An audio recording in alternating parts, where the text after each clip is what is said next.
Give your heart to Jesus, let it take control. Just sit and watch it.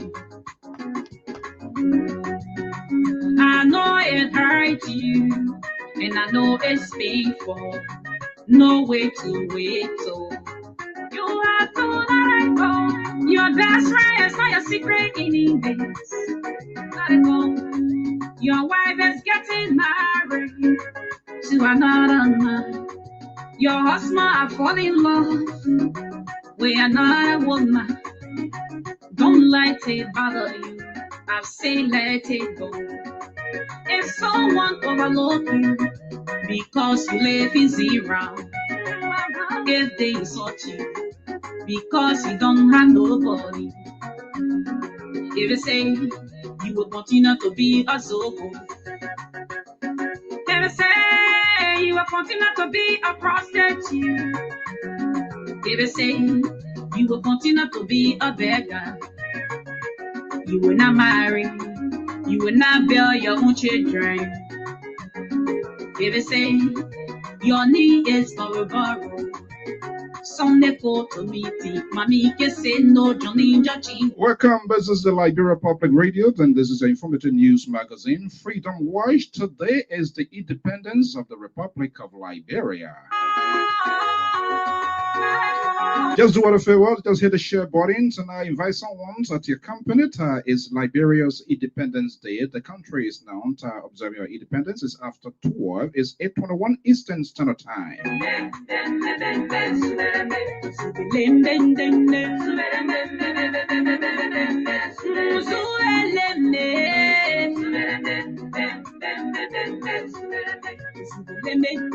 I can't believe it's a sovereign nation 174th independence anniversary of the Republic of Liberia. Where are we? How far are we gone? What is lacking? So we're going to be talking to our senior political and contributors right here to the Liberia Public Radio and our PR TV. I'm Afonso Z, and so stay tuned. So what a beautiful Sunday right here in the East Coast. In this new world, be the power every day. That while I'm still a good boy, Jehovah bigger than your problem, so just let it go. Just keep on praying, He will make your blessing overflow. To be the best and more the rest, you gotta pray more. The God of Abraham, Isaac, Jacob, the God of mighty blow. Because there is power in your blood. And what? So right now, let's bring in Ambassador Adam Calvin. Overall, we shall prevail. Let's go.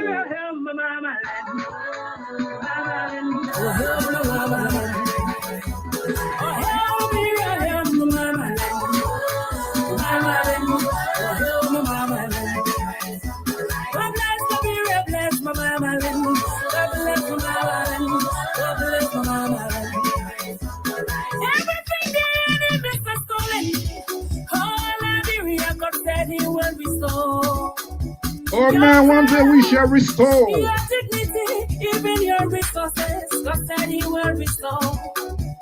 You shall once again become the light. You shall once again become the light of Africa. You shall once again become the light. You shall once again become the light of Africa. You shall eat the fruit of your land, the fruit of your land, the fruit of your land. Hey, you shall eat the fruit. Oh man, what a beautiful song by Ambassador Calvin. This is an Independence Day of Liberia. Oh man.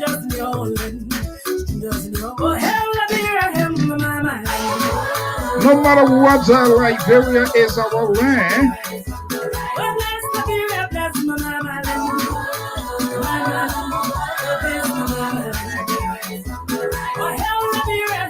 All hail Liberia, all hail Liberia here.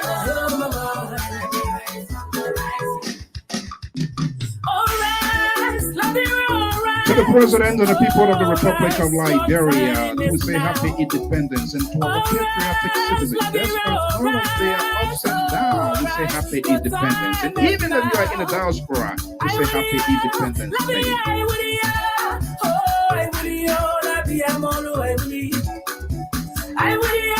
We want to welcome Elisa Ganon, Joseph Yacine, Vincent, our own man Joseph Bandit, Joy, Phillips, and the list goes on. We say happy Independence Day. That's not a land Liberia.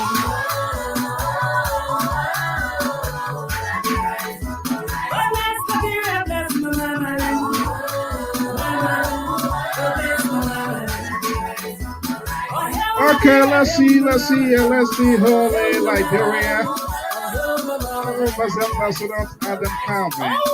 Liberia, Let's God listen to the says you rhythm a are little on the bit. rise. Let's go. Only we shall hearken to his command. It is then that we shall rise, we shall pursue, we shall overtake, and we shall conquer all of our adversaries, and we shall shout at last, the Lone Star forever, the Lone Star forever. Oh, long may it flow o'er land and o'er sea. This giant Lord never uphold it forever. And shout for the Lone Star. Banner! Oh, hell,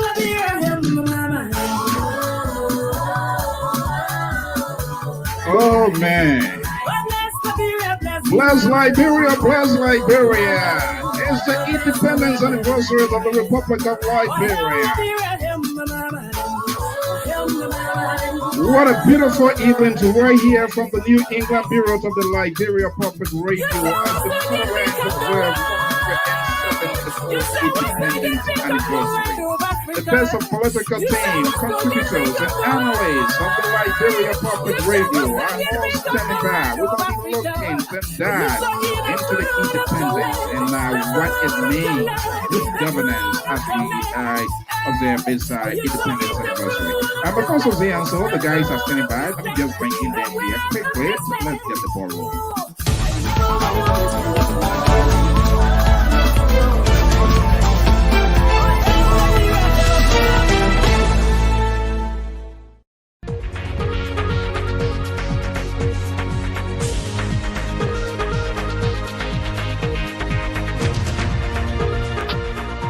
Today's broadcast, I'm Afonso Zienso of the Liberia Public Radio and LPR TV. Welcome, wherever you are Liberians or whatever, African for that matter. Welcome, join us here as we celebrate 174th independence anniversary. We say it to the president of the people of Liberia, Liberians all over across the globe. We shall rise again, and that is contingent upon ourselves, our honesty, and sincerity we bring to our country. Our team of political analysts, contributors, standing by across the length and breadth of these great nations, based from Sacramento to Atlanta, Georgia, from Atlanta, Georgia to neighboring Bay State, and perhaps Maryland, Baltimore area here. So we're going to be having a conversation here to the independence, what it means, how far we have come as a nation, as a people. And one of the critical things we're going to be looking at here, what constitutes good governance?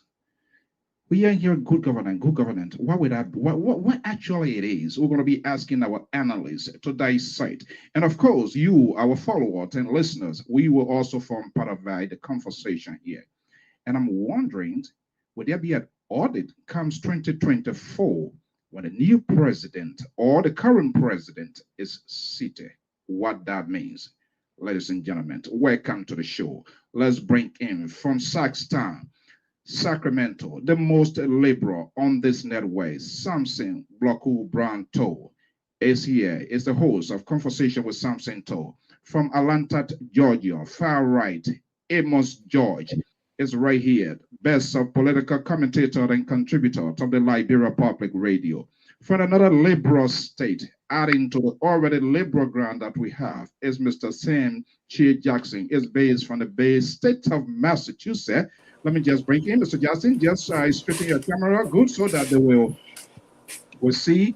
And hopefully the professor going to be joining us here, and our own man, Ty Weeder here, will also be joining. Hopefully James Damian, the best of political, objective, mature conversations always take place here. What I'm praying for, I got it. And I'm not sure this guy going to get away with it here this evening. This guy here. But let me just be nice here on this Independence Day to welcome. Let me go to Saxtown where the Liberal is standing by. Samson Branto. Good evening. Happy Independence Anniversary. Good evening, Mr. So, and happy Independence Day to you, Mr. George and Mr. Jackson. Welcome. And I say happy Independence Day to all of you and my brothers and sisters in Liberia as well. Okay, Pa George, good afternoon, good evening, happy Independence Day. Thank you, and the same to Mr. To and Mr. Jackson, and our brothers and sisters back home in Liberia and those in the diaspora. All right. So let me go to another liberal state from where Ted Kennedy, Massachusetts. Everything there is completely liberal oriented as compared to Saxton. Mr. Johnson, good evening and welcome. Yeah, good evening, Mr. Toe. Good evening to Samson. Good evening to Mr. George. It's nice meeting you all, and also, to say happy, 26, and my 26 on you. Oh, I finished taking back. So you late.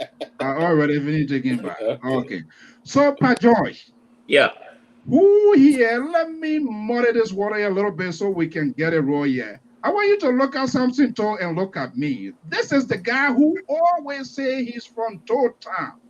All right? But he has put down the Town government. Today is his country independence. His own country independent day. My man, you missed the mark. Holding that flag is nothing. Look at that guy dress code. Does he look like somebody from Town? Oh, no. Okay. Let's welcome my Professor ACC Labozalo.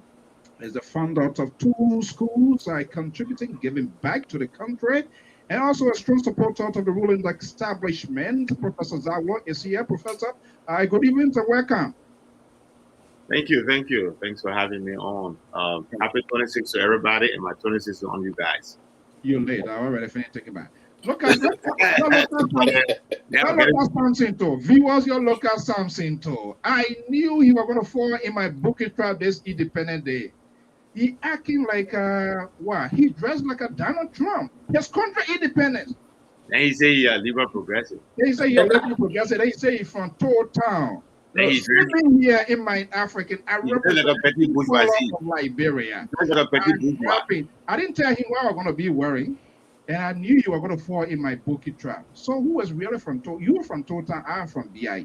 Let's look at 2 of us here. Where we come from? Mr. So, my computer is giving me some problem, and I will be right back, please, if you don't mind.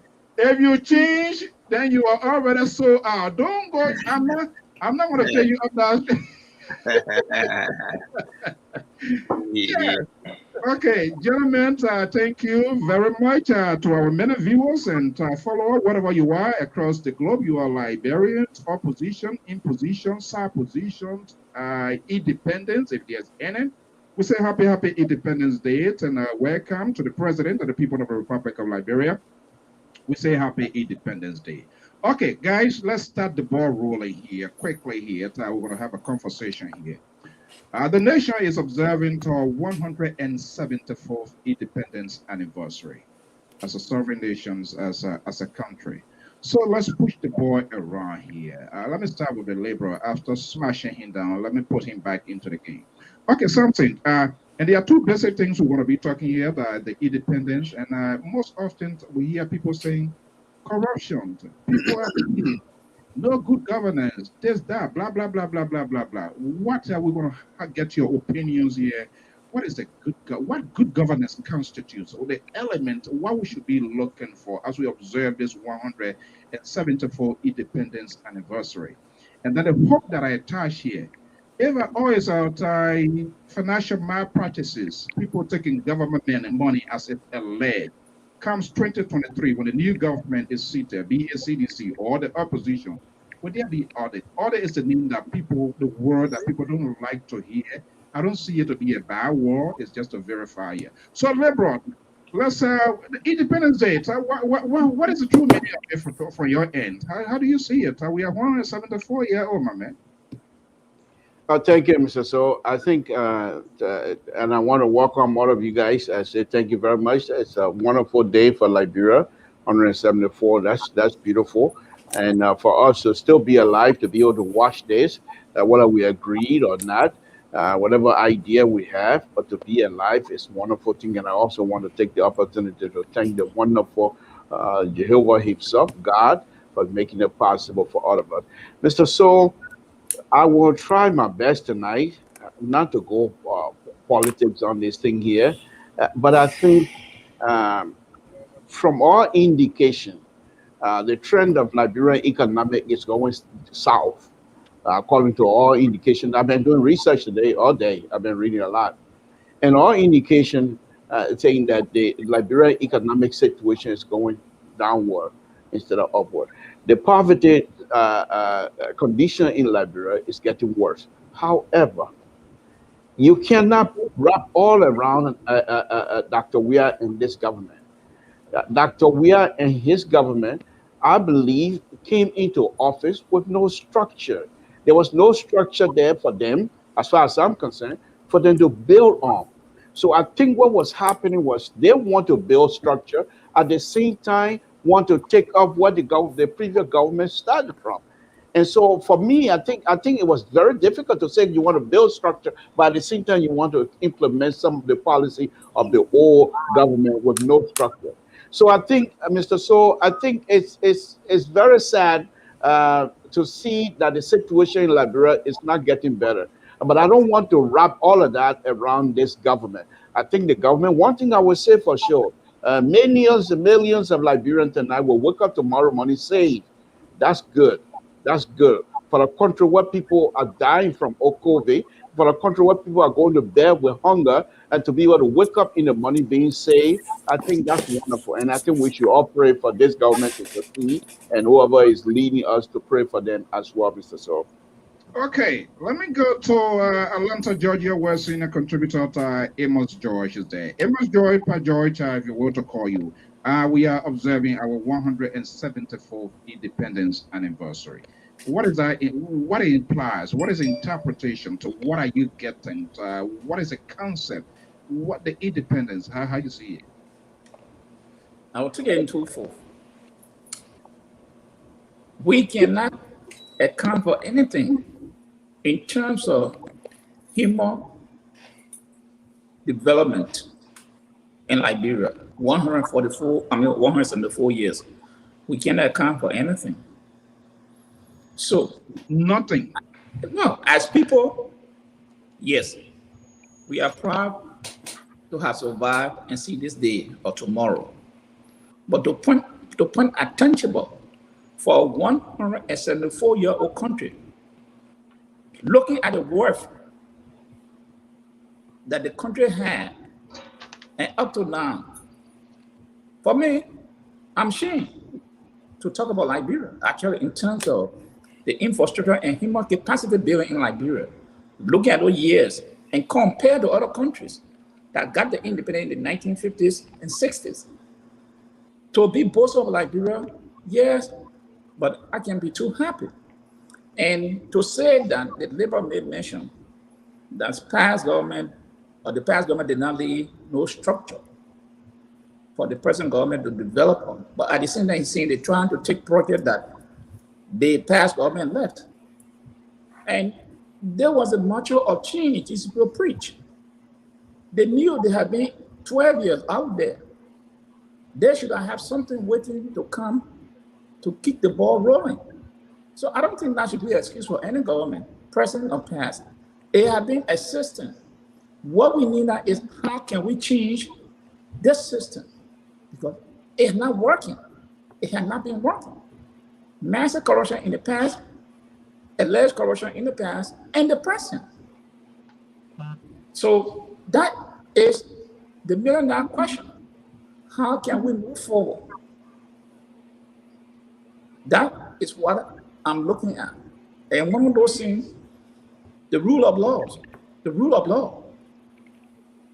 is the basic pillar that embedded everything that we want to be done in Nigeria. The rule of laws. Is it applicable to present, past government? The jury is out there. Okay, those are views and opinions being expressed here. So let's pray out here. I'm not sure what we are going to be moving here. Let me come to another Liberal state where Mr. Sam Chi Jackson, senior contributor and analyst of the Liberia Public Radio. Mr. Jackson, you work as a public servant, and here we are today. We are 174 years old as a nation, as a sovereign nation, as a people, as a country. When the word independence, when it comes to mind, what is the first thing? What is the first reflection you as a person?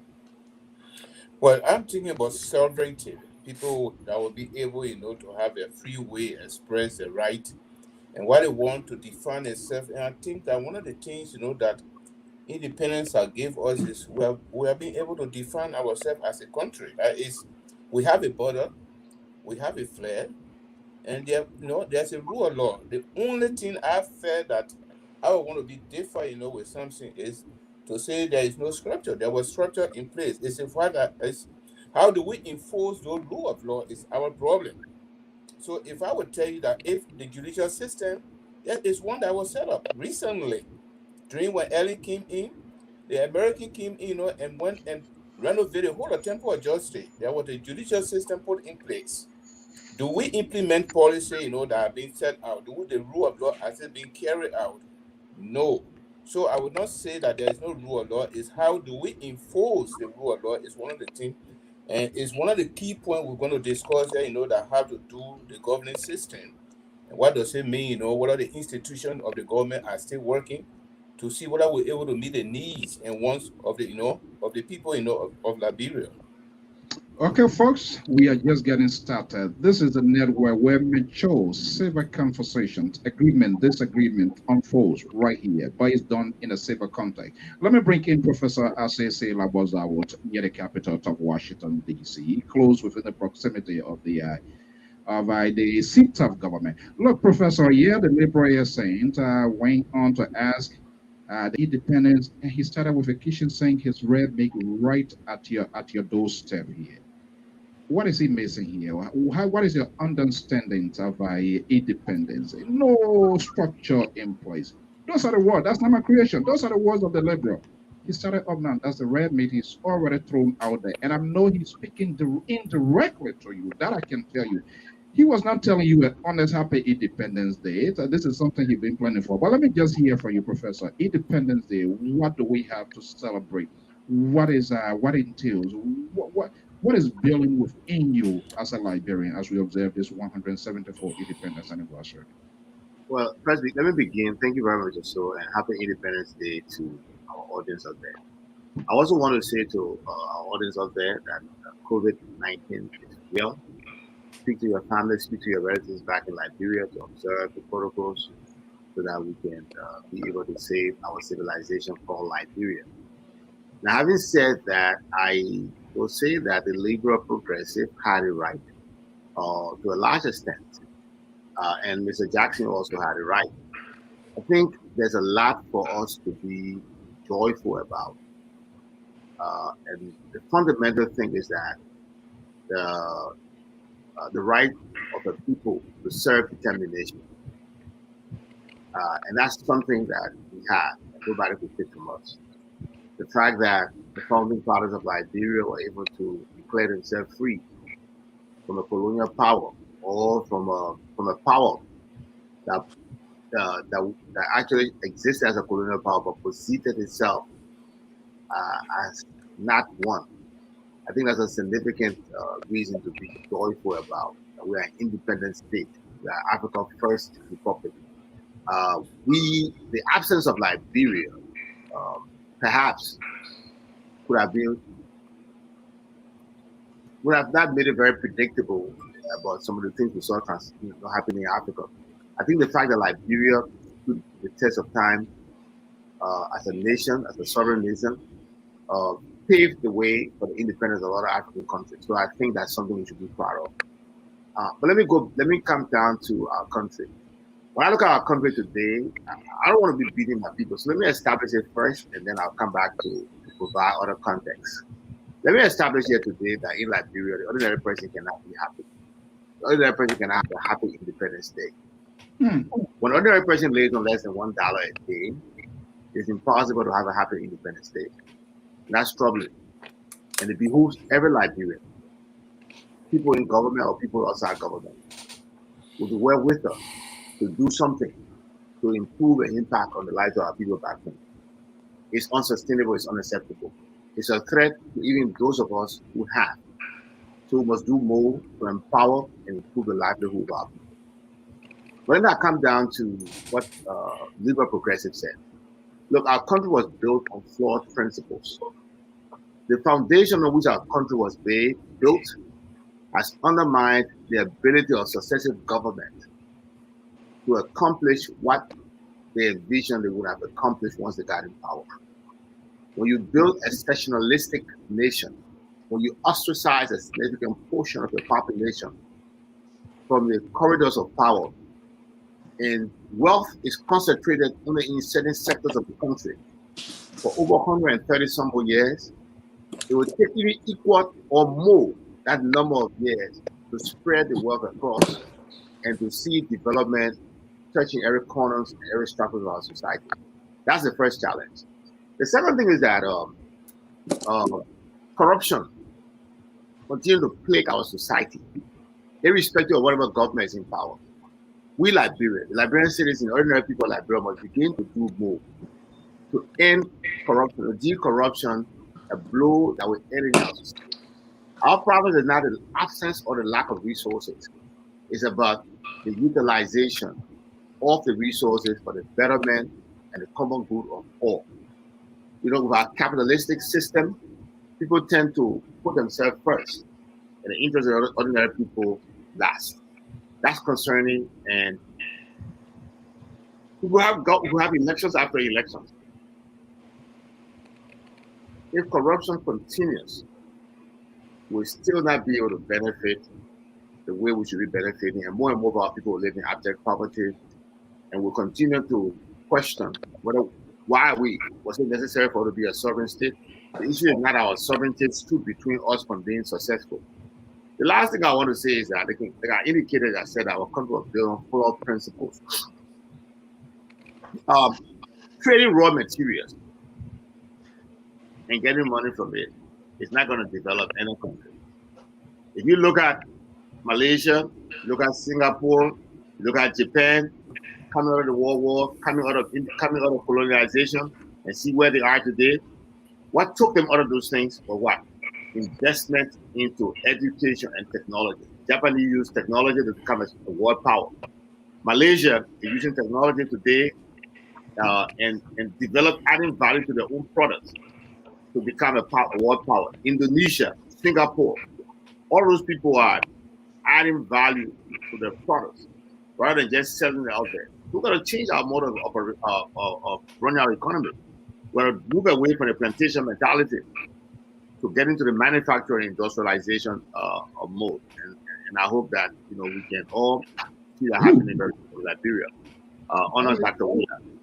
Honor Dr. Weir. I see the Liberal already got his forehead on the table here. That's an indicator of discontent in your, even though you agree with him. But this guy, I told you from time to time, he's not a person to always align with, because he was always cut the back of your leg. So let me just throw it out here in the open air here. Who has a disagreement with all of the opinions and views expressed here? Who said what that you think they're missing the mark in your own view and opinion? Let me start with Amos George. Let me say this. We all know 130 some more years we had an issue of one-party domination, small group of people. Then came the coup, which alleged that the native people had not taken over the country. And 10 years, it led to a civil war. 14 years, no development. Had an election. The same oath in corruption and nepotism. The rule of law was not respected. And we are going to another election. Same thing exists. How can we continue to blame the past? Over 40 years now. Why we are not meeting these cash? So the issue is with us. We cannot continue to blame the past all along that because of that we cannot make progress. No. Look at Thomas Sankara when he took over in less than 4 years, what he did there. He's transformed our country. We have no assistance from outside. Vaccination, illiteracy rate was reduced. Railroad was built. Not from outside money. So why we can't do these things? I understand we want to be proud. We were the one that had the first meeting of the oil in Sanapole. We have the Cromatin, we have Guinea, we have Ivory Coast, Nigeria, all these people we have. But what can we show? That these people will help. Look at the country today and compare to our country. The rule of law is one of the most cardinal things in Liberia. So let me come here a little bit here, Pat George, before I go to the liberal here. Nothing empirical for us to show. Is that what you are presenting? We can show it, but look at yourself. It's like I'm the one that helped that man to build his house. But look at my own house. I have my land before him. I had everything before I was helping him to brush the farm. So what are we so being proud of when they come to that human capacity building and infrastructure development? Every day our people get sick, airlift into Ghana. Our people get sick, the airlift in government over to Ghana. So, and one of the things I want to stress is the justice system is always being the people, the most vulnerable. Those are the people the system is supposed to seek the interest. But it is the other way around, that they are the ones who have been victimized by the system, by every government, up to this government. What is wrong with us? That is the argument I'm making. I'm not saying we did a great thing for people, for African countries. We did it. Nobody can take it from Liberia. But look at your infrastructure, the human capacity building. What have you done? When last a technical college was built in Bond County? When last a technical college was built in Denmark County? When last a technical college Are you putting a race car here because you're from Bond County? Why? No, I'm leaving county. I'm not just saying a function, but that's my home county, so it's all be the first I will call. I won't lie. I know that than more than other countries. So they're building one in Bond County already. You said they will. They are. They are building it. Professor, I don't even go there. Because if you see the structure, I will bring somebody on the show. You will see the structure of the building. Since 12 years, up to now, it's almost 15 years. The college has not been able to put one graduate up. 15 years almost. The college has not been able to put up one graduate. Okay. Where is the money going? Ooh. So I see here this tie in with the independent here. A lot of data is coming out here. And we're going to be getting some of the tweets from our folks that are following us here. Terry, we want to welcome you, Ty, from Grand Bassa County. And I see here, I believe, Pauline is watching from Nigeria. Liberal. Mr. So, thank you. I think as I was listening to the professor and, of course, the center right, I started thinking to myself, why are they leaving out history? But before I go to that, the professor has some serious issues. You cannot be a socialist and try to come to Liberia and want to condemn the capitalist system. This is a system that we know. You should have stayed in Russia. You should have stayed after you got your 5-6 master degree. You should have stayed in Russia. But then you come here and then you want to condemn our capitalist way of behaving in Liberia, which is something that we all know. We have some issue, but we'll deal with that. Mr. Center Right, Mr. Josh. Yes, we have nothing to show structurally. Politically, we do. We have things to show. It might not be tangible, as you would want to call it. But look, we have one man, one vote. This was a system that was never given to us from day one. Now we have it. If the Civil War have not destroyed meaning of the structure, in real sense, infrastructure, if the Civil War have not destroyed those things, I'm sure we would have been somewhere different. Why did that happen? My opinion, the same people that deny us all of the benefit of being a Liberians for so many years, when they got dislodged from their position, they decided some of us will leave and those that are going to stay here will manipulate the system. And as you know, Mr. Josh, the folks that came to power in 1980, many of them were not even a high school graduate. There were only one or two people that actually got a high school certificate. And those who came to supposed to come with a PhD and tried to teach them. By the time they recognize, by the time the liberals recognize the infiltration from the people who didn't want us to succeed, they have already infiltrated the entire system. True story. And so people were not able to move. Look at the man who Dr. Weir has right now, Emmanuel Shaw. What was his position? Huge position in the Dole government.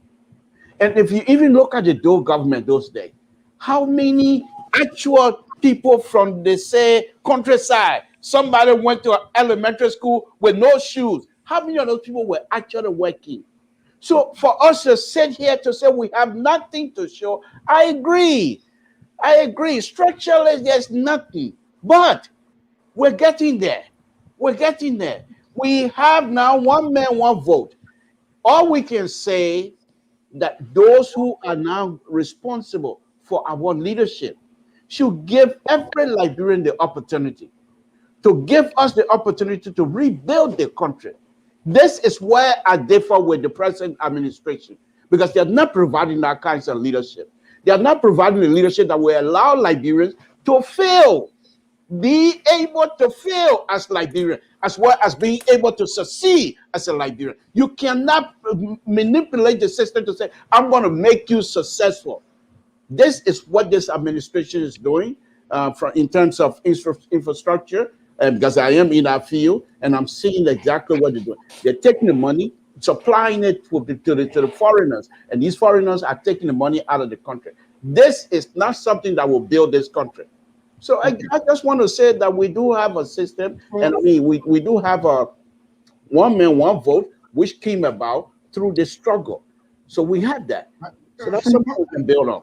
Okay, before I bring in Mr. Jackson here, from all indication, I think my folks here, they are more or less eager now to jump into the governance aspect, because I see them pulling flesh torn here and that they are going down. But Per George, not Per George, Mr. Jackson, you listen to your colleagues. We are talking about the independence. Tell me here, with all of the explanations provided here, does it tie in with our independence? Does it define us as a nation? What are we now recognizing? And let's try to engage some of our audience here. It's very active going here. Mr. Terrace say down second, I believe, is monitoring from Bikina. So this is why it's important. Conversation, things that we're going to be talking here.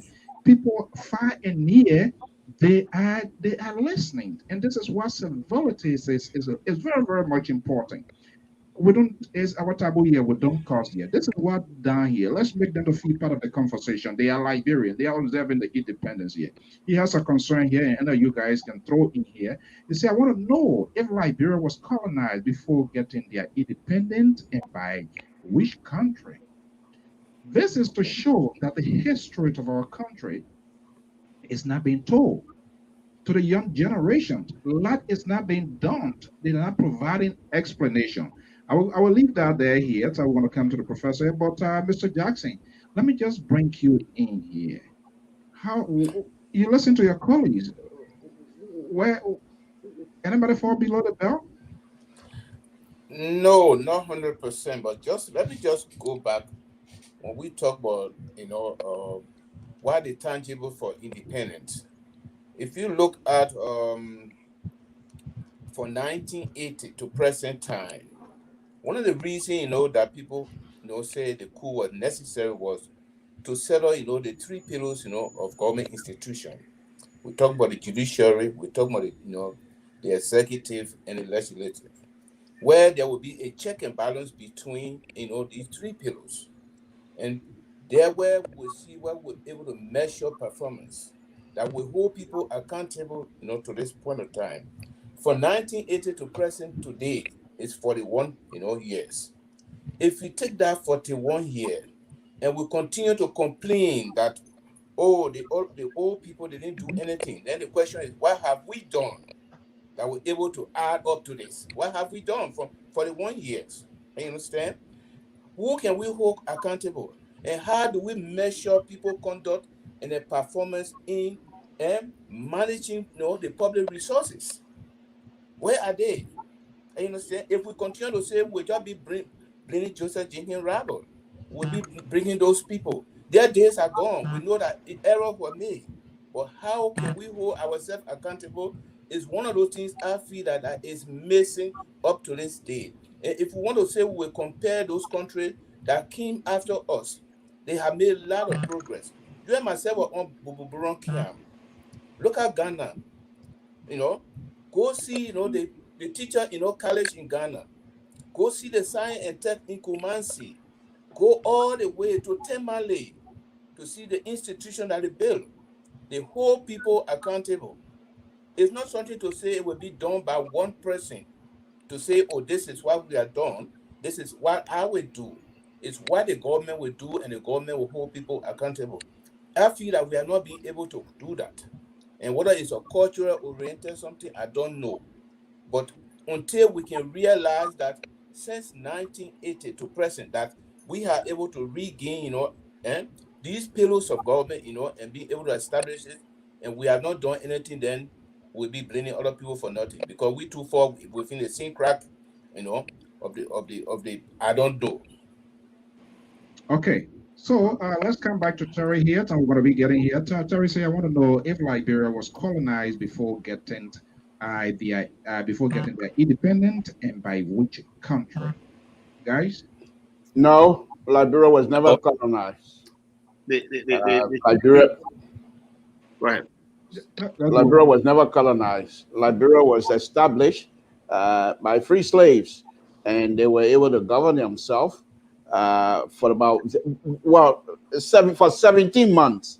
The American Colonization Society was able to manage the affair of the country until the group themselves that came as a free slave when they came to Mosrata, the village over there, when they came in, they started managing themselves. They were never colonized in the sense that we know as colonialism and what have you. Liberia was never part of that group. Yeah, that was from the 1817 to the 22 when we finally here. Mr. Jackson, you wanted to add something? No, there's no evidence to show that Liberia was colonized by America, honestly speaking. But, Professor? Okay, go ahead, Professor. Go ahead, Mr. Jackson, you can finish. Yes, there's no evidence to prove. We were those who benefited, from the revolution, from the time, when they say, slavery was abolished, and when Haiti, decided, to say, okay, I will be one of those black, and territory, to gain independence, by fighting, having a revolution with France. Liberia, then America decided, to say, I think we need to start abolishing slave trade. Group of people got together and said, no, we need our independence. We can go back to Africa. But that does not mean to say American government say, okay, we will colonize people. There's no evidence to show that. No evidence. Professor? I think it's about time Liberia put together a committee to study what the pioneers or the colonialists gave to us, with a view of suing the government of the United States for misinterpreting history. The government of the United States colonized Liberia. But they now want to be held responsible for what transpired in Liberia. So what they did it the capitalist way. They hired the American Colonization Society. What a colonization society does is it colonizes. Am I right? Get a name. The American Colonization Society. They say the American Colonization Society. Why did they do that to us? Because they got to colonize us. But the United States government, based on the way capitalist model, you see that when you watch the way the Americans do their things, they don't go as the U.S. government to establish businesses in different countries of the world. They have their companies here going over there and doing the things. And when the problem comes about, it's not the U.S. government is doing it. It is the companies that are doing it. But let's face the reality. Why would you hire a colonization society? So what's the role of a colonization society? To build a country. I mean, that word colonization, it means to colonize. So they were empowering these people to colonize. Now, by exonerating themselves from colonization, for being a colonist, for being the ones who colonized Liberia, they free themselves of the responsibilities of the errors that occurred in Liberia.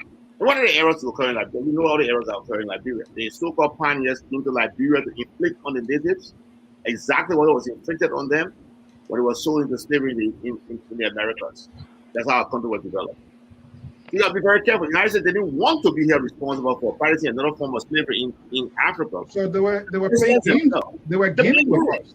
And so if Liberians were smart, we need to start suing the United States government with a view of writing history the right way and asking for reparations. Okay. Let me establish a defense counsel here. Mr. Samuel Jackson from the Liberal State here. The professor is saying to sue the U.S. government. Are you prepared? Are you prepared when we're to make you a defense team lead here to take on that guy? Will you go in that direction? Sure, I would like to see that what could happen, because what happened is one of the first black, colony that was ever established, and they should have been able to sue America is Haiti. If you know, Haiti was taken over, by France, and later on, the gain, and after, their revolution, Haiti stretched all the way, to Louisiana. That's how America started stretching onward. America was not stretched all the way down to the west. But when France couldn't no longer, control Haiti, they decided to sell, Louisiana, to America. So America said, okay, if we can take over Louisiana, we'll clear, the rest of the Mexico all the way to California. And you understand? But it was because of that, that trade that what made America to expand. So can we say Haiti can hold America, say, no, you took our colony? No. There was no evidence in America, there was no legal document to show that the American government as a whole did that. There's nobody that you can hold them responsible for that. There was a group of Americans that said, okay, we are trying to establish a colony in Africa for black people. That does not necessarily mean that the government, they went and put in black and white to say, we are trying to colonize, and another Muslim, state. They didn't do that. Let me just add a little piece to that. I want to ask Professor Zawo, where is the D of the country? Yes. So if we are to proceed with legal proceedings, let's see those who sign the deed for Liberia established in that country. Where is the deed? Because then it will give me some hope to say, okay, these are signatories, these are the people who are the persons who role in government, and this and that. Then I can say, okay, from that point, then I can say, okay, who can proceed with some legal proceeding, knowing the signatory of the document.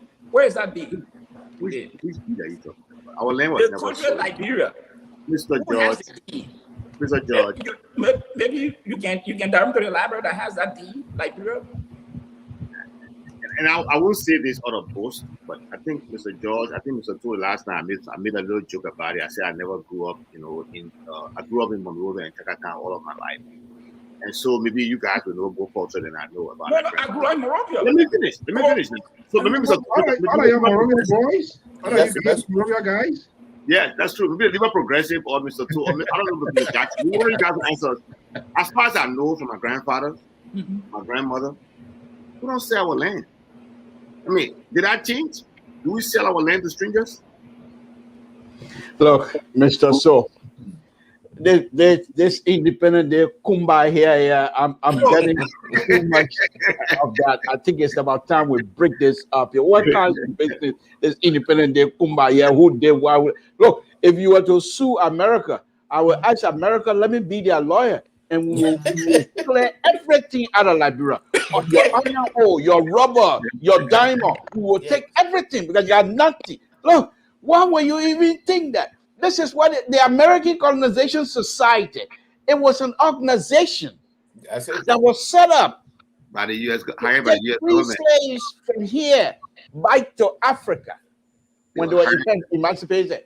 So they decided they said, who wants to? It was volunteer. Who wants to go? Those who wants to go, you will go. Who provided the funding for the American Colonization Society? Money. Excuse me? I'm sorry for interrupting. Who provided the funding for the American Colonization Society? I'm coming to it. Okay. They had a fundraiser, just like you do here. The CDC. You should know more about fundraising. So please, let me tell you right now. So they have a fundraiser. And in that process, the American government also provided some funding because they also coming from the Civil War, wanting to make sure that these brothers, these African American, have place to stay. And since many of them wanted to go by, they provided that transportation. Okay, and that's how the American Colonization Society came about. And when they got in Liberia, have you forgotten small fish? Have you forgotten the Matella Nippos doing all whatever they said she did? Those are what they told you. Yeah, exactly. So that's the history. But if you no, on a very serious note, if you were to have access to Indiana University, Indiana University has most I call it the good record of Liberia is at Indiana University. So if you want to do a research over there, you will be well advised to do so, and you'll be happy. But to sit here, first of all, when the American Colonization Society came and set up the colony, just like they did here. In fact, Mr. Jackson can attest to that. The colony that came from England, they settled in the East Coast, and they called themselves colony. Nobody colonized them. So that was the same idea. So when they got there, the people they brought from here, our brothers and sisters, came over there and decided to suppress us. You heard G.A.A. Pierre during the trial of Formula. Why G.A.A. Pierre asked Formula a question? Who sold us? Who sold us to slavery? How did we get here? And now we're trying to give you position. Now you want to backbite us because we feel sorry for you. Feel sorry for us, Liberian, to give him position. We feel sorry for you, giving you the position. Now you're turning around. You want to do this to us. All right. People. And that's what we're talking about. American never colonized Liberia. Let's get to baseline here. As long questions and concerns are legitimate, we'll also screen that so that we'll make sure that our audience and our viewers are well engaged. This is what Tia is saying. I'm getting confused. So what is this conversation hope to achieve? Okay, here is the deal here. Theater, today is Liberia 174th independence anniversary. We need to take a reflection as a people, as a nation, how far we have come. And what makes us a nation? What can make us boast as a sovereign nation? And a question that hope is tied about good governance. What is responsible? So that's why just flow with us. Hopefully you will get it. Okay, I'm about to twist the wheel on the other side of the world. Is there anybody want to add something before we can, because we're going to be moving back and forth with this whole thing. There seems to be a correlation on this whole independence, how far we are gone. People say the old people don't do this. We have come. I heard people saying about 1980. There was a good part and there's a bad part. We're not going to look inside here. But Mr. So, yeah. Mr. So, in terms of good governance with respect to this Independent Day, it has to start. Somebody gonna have to start that. Okay. When the next government come to power, even call Professor Zagro and order him about his university, because he has nothing to hide, and he will show you all the proof, all the papers. Order me, order LPR. Are we connected to the people in power? Are they giving us money? Other us, anybody that perhaps have anything to do with the Liberian government, other anybody. What I'm saying here, perhaps it might be joking, but on a very serious note, this is the way to start. You have to audit this present government. And here's the interesting thing. Once this next government comes in and audit this present government, they have also opened themselves up to auditing. So they will now be mindful how to utilize the Liberian people resource. This is a very serious. If we don't do that, forget it. We can go on and talk on from now to Judgment Day, Mr. So. I think we're going to be going more political now because we're talking about a country, and the Liberal now, he's trying to. I think he's, even though I have not heard anything official yet from all of these people that are seeking, and that's where this good governance aspect, because we accuse, we allege, we say this, and sometimes we become definitive in our argument that this is what is happening. If it is happening, who is to put it to a stop? Professor, you want to come in? I'll go to Pat George and then yeah. So let me, you want me to come in or you want to go to Pat George first? You want me to come in? No, let me just add to what Samson is saying. Yeah, Samson stressed a good point, what he mentioned resources, you know. And when we talk about good governance, I'm looking for the process of the institution by which they will be able to produce results that will meet the needs, you know, of the society or of the citizen, you know, by using those resources at their disposal. Are we getting those results? And that is where I think, you know, our argument should If we're be. not getting those results, then the follow-up question would be, Mr. Jackson, are we demanding those results authentically? Wow, then we can open the panel. That means we can open it to the floor. Okay, here we are now. Pa George, Mr. Jackson has opened another wound to the already one yet to be healed. Are we demanding for results? If we're not getting results, are we demanding? Are we doing enough to get that result? We starting, but we got a long way to go. Now, on this good governance, another element is transparency and equity distribution. Those all are part that makes up a good governance. Transparency is where the people must have access to what is happening, decisions they are making. Are we seeing this? We are not seeing it before, and we'll continue to go through the same thing. Equity. Are the people really, at the end there, getting fair share of the natural resources? And the essential part is the rule of law. And I said, no. The rule of law. Is it lacking or? The rule of law is where impartial legal decisions are taken. And to do that, the Supreme Court must be impartial. And there must be a police force free of corruption. But we are not seeing that in Liberia. You know, before. What are you not saying in Liberia? Before and now, Mr. So, it says that the rule of law, where the judiciary should be impartial legally, and the police force must be free of corruption. That's what the rule of law says. Are we seeing that in Liberia? How many poor people that we don't see every day in Liberia crying for justice?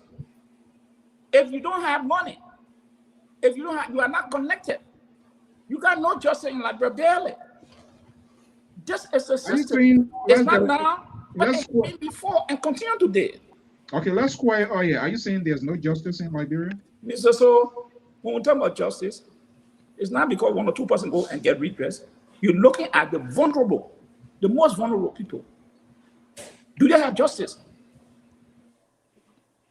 How do the people have access to police? And when they go to court, how the cases are redressed? Okay. There are cases in Liberia that have been there since the country was born. Okay, Professor. So how can you say that system is free and fair? When the police go to, before the police ask you to give you money before they can buy, they said they're going to buy a sheet to write a complaint. So what happened? My mom who's selling better book cannot afford to give a police director, a police officer $1 or so to buy a sheet. How can she complain? How can she get redress? Is it the government today? No. It has been time immemorial. It's a continuing thing that today. That's why I said the country is not making progress. We may say, oh, 1 road, 2 road, yeah. But look at a majority. The people in the rural area. You saw the last time in Maryland. How many police officers you had there to protect those people? And this is what some are seeing. So in order for us to move forward, we have to continue to speak on this issue. The rule of law, transparency, responsiveness, conscience-oriented decision. Do we have all our people involved? No. They are saying law, but they just will pass a law. You don't see them go back to call town hall meeting to explain to the people. That's the oriented consensual oriented thing. Do people have a town hall to educate the voter, the constituent representing that this is the law we want to pass? What do you say? What you want me to tell the people when I go back to Monrovia? It don't happen. They sit around, they say, we'll pass a law. Are those people being educated in the village? What is the benefit of that law that you're passing? Maybe it's happening, maybe I have not seen it. And these are the issues that we're talking about. Accountability is lacking, past and present. If you are connected, you get preferential treatment. If you don't know about it, they chunk you in jail. But if you are connected, you can break the law and nobody will question you. Recently, you saw it. The police director announced a covert enforcement. Said none more than 20% will go to a funeral. And he said, we are closing businesses down. We are closing funeral homes down. But when the minister said, mother died, you saw the amount of people. Is that impartial justice? No. That's what I'm saying. There's no justice for the poor. Let me stop there. Maybe other people can come in. Okay, Professor? Yeah, let me come in. Look, I think everyone here today is saying something that, is right. Yes, there's no respect or trust for the rule of law in Liberia. And it is not because the citizenry want to be disrespectful. It's because the system of justice in the country has not worked for the entire history of our country. So that's clear. Mr. George, I'll tell you, maybe you didn't see it. I think 6 individuals went to the Capitol building earlier, I think 2 days ago, and locked the gates. The freedom fighter. They called in the freedom fighter. There was one security on duty. And those are some of the fighter. The EFF was able to just overpower the one security person and just lock the gate. And they are from your hometown. Oh my goodness. Well, anyway, but I'm just but look, when most of the time when I hear Liberians say, audit is the solution or is the panacea to corruption in our country and to the better governance in our country, I begin to think first, could we do first things first? Could we do first things first? So, Mr. George, you're talking about equitable distribution of the wealth of the country. Could that be done first? Could we? What is the government priority? But that's what I understand. That's why I say you are right. Could we do that first? Could we spread up schools based on population? Could we build hospitals across the country based on population concentration? Yeah. Could we move and create more centers of opportunities all across the country? Could we create a limit on how much money, the disparity between the salary of a government official and the least paid employee of government? Could we have a ceiling on that? So that we don't have disparity between people in our country. Could we do that? Could we have the enforcement mechanism and the necessary detective devices that will identify, catch people who are abusing their power, to even prevent the misuse of resources, so that we don't have to wait for government to leave power before we audit them? Because when government leaves power and that's when the audit happens, what happens is that the people have died, the children have been denied education, women have died in childbirth, children have died before they reach their first birthday. But now we are proposing that a solution is to audit every government. Auditing is fine, but why not we take the actions that will prevent the abuse of power, abuse of resources? And I think that's what we need to do. I think we need to start at that point. We need to start to create a budget. And Mr. George talked about, a social responsibility and conscious leadership, wherein the development is coming out of the people. Like I always say to my people from Magibi, I always tell them, I don't understand why are you electing these guys over and over who have not been able to stand up before national government and say, look, we are the gateway to Liberia. The Ramos International Airport is in our county. We must have a certain portion of the money raised around IA so that in our capital city, our premier high school will have a decent hospitals. and we'll have decent hospitals. The people in our place will be empowered, and the towns will look like the gateway to Liberia. So I think we should talk about preventing the corruption from happening rather than waiting for the government term to be over to start auditing. That's all. Like doing things backwards. No, So that's what Hold on, guys. Hold on 1 second. Before Mr. Jackson comes in, Professor, do you have an issue or problem with audit? It sounds terrible to you? I don't have problem with audit. What I'm saying to you is that why wait for the audit? So by the time the audit happens, is this the right thing to do? By the time the audit happens, okay. Let me go to this line here quickly here to see what we get. Let's engage the caller here. Hopefully, this is a new system, folks. Just bear with all of the work. Caller, are you there? Let me see. Caller, are you hearing me? Hold on 1 second. I'm not sure. All right, 507 number, are you there? Yes, I am. Okay. Yeah, guys, are you hearing the guy? Yeah, I thought I was one. Yeah. You're hearing the call? You're hearing the person? Yeah, I did. I'm hearing him. Okay, good. All right, 507-3456. Good evening. Welcome to the show. What's your name and where you calling from? What's your concern? James Youngter, calling from Minneapolis, Minnesota. Okay, welcome, brother. Go ahead. Thank you. Thank you for the show very much. Now, the problem we have in Liberia, most of the time we point our fingers at one person who is the president, executive branch. But we got 3 branches. And one thing that I know, that the lower house and the upper house, we got powers. It's like in your house. If you're talking to your child, if they're not listening, you pull them by the ear and tell them, look, the next time you cause this, I'm going to punish you. So it's not like that in Liberia. Every time you bring out this thing, they say, oh, the president was with brown envelope. But these people did not go in a house for brown envelope or white envelope. They go in a house to represent the people, the county, the district, and the community.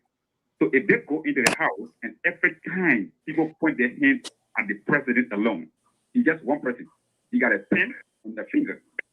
So, and those people that he appointed, they go through the Senate before they can even before they can get a position, majority of them. So if we have a working lawmaker who mean business, things will change. They are the same people who make law before the president can sign it. If these people do not make a law, the president cannot sign this law. So if make the law, like I said, in your house, if you put your rules and regulations down in your house, anybody that comes in that house, your children will follow that rule. When their friends come, they will follow this rule. But when we have a lawmaker who interested in the envelope and the people that give them the job, how the country will move forward. If you look at the street of Monrovia, police are the most begging people you can find today in Liberia than any other country. The only difference between the beggars and the police, those police, they are in uniform, and the people that are in the street are begging, they are in color clothes. So quickly, before I let you go and go back to my audience here, so if I'm trying to get you, maybe the paraphrase, it's time for us to spray out and hold off branches of government responsible of what they are doing. Is that what you're saying?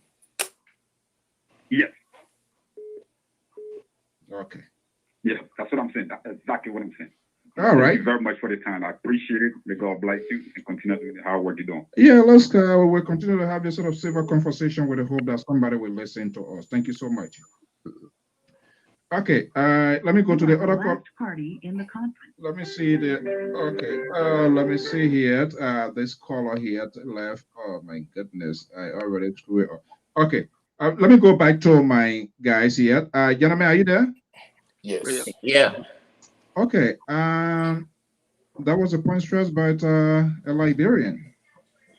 Yes. Yes. I got this point. We always say, people say the president. But in Liberia, the way the government is structured, the executive has become the most powerful branch of government. That's how the Liberian the government runs, and how it's being structured. He talked about 3 branches of government, fine. But when the party that is in power occupy all the parliamentary seats, the hierarchy, the speaker, the president pro tem, the deputy speaker, come from one party. So that party now supposed to set the agenda. But mindful, everything that the government does in Liberia, every cabinet minister, director, whatever they do, at the end of the day, it's the president that takes the blame. Okay. So you have to be very careful. If you're a leader in Liberia, if you want to go for accountability, you have to start from somewhere. Accountability is the hallmark of the part of the process to make sure people are accountable to the people that they represent.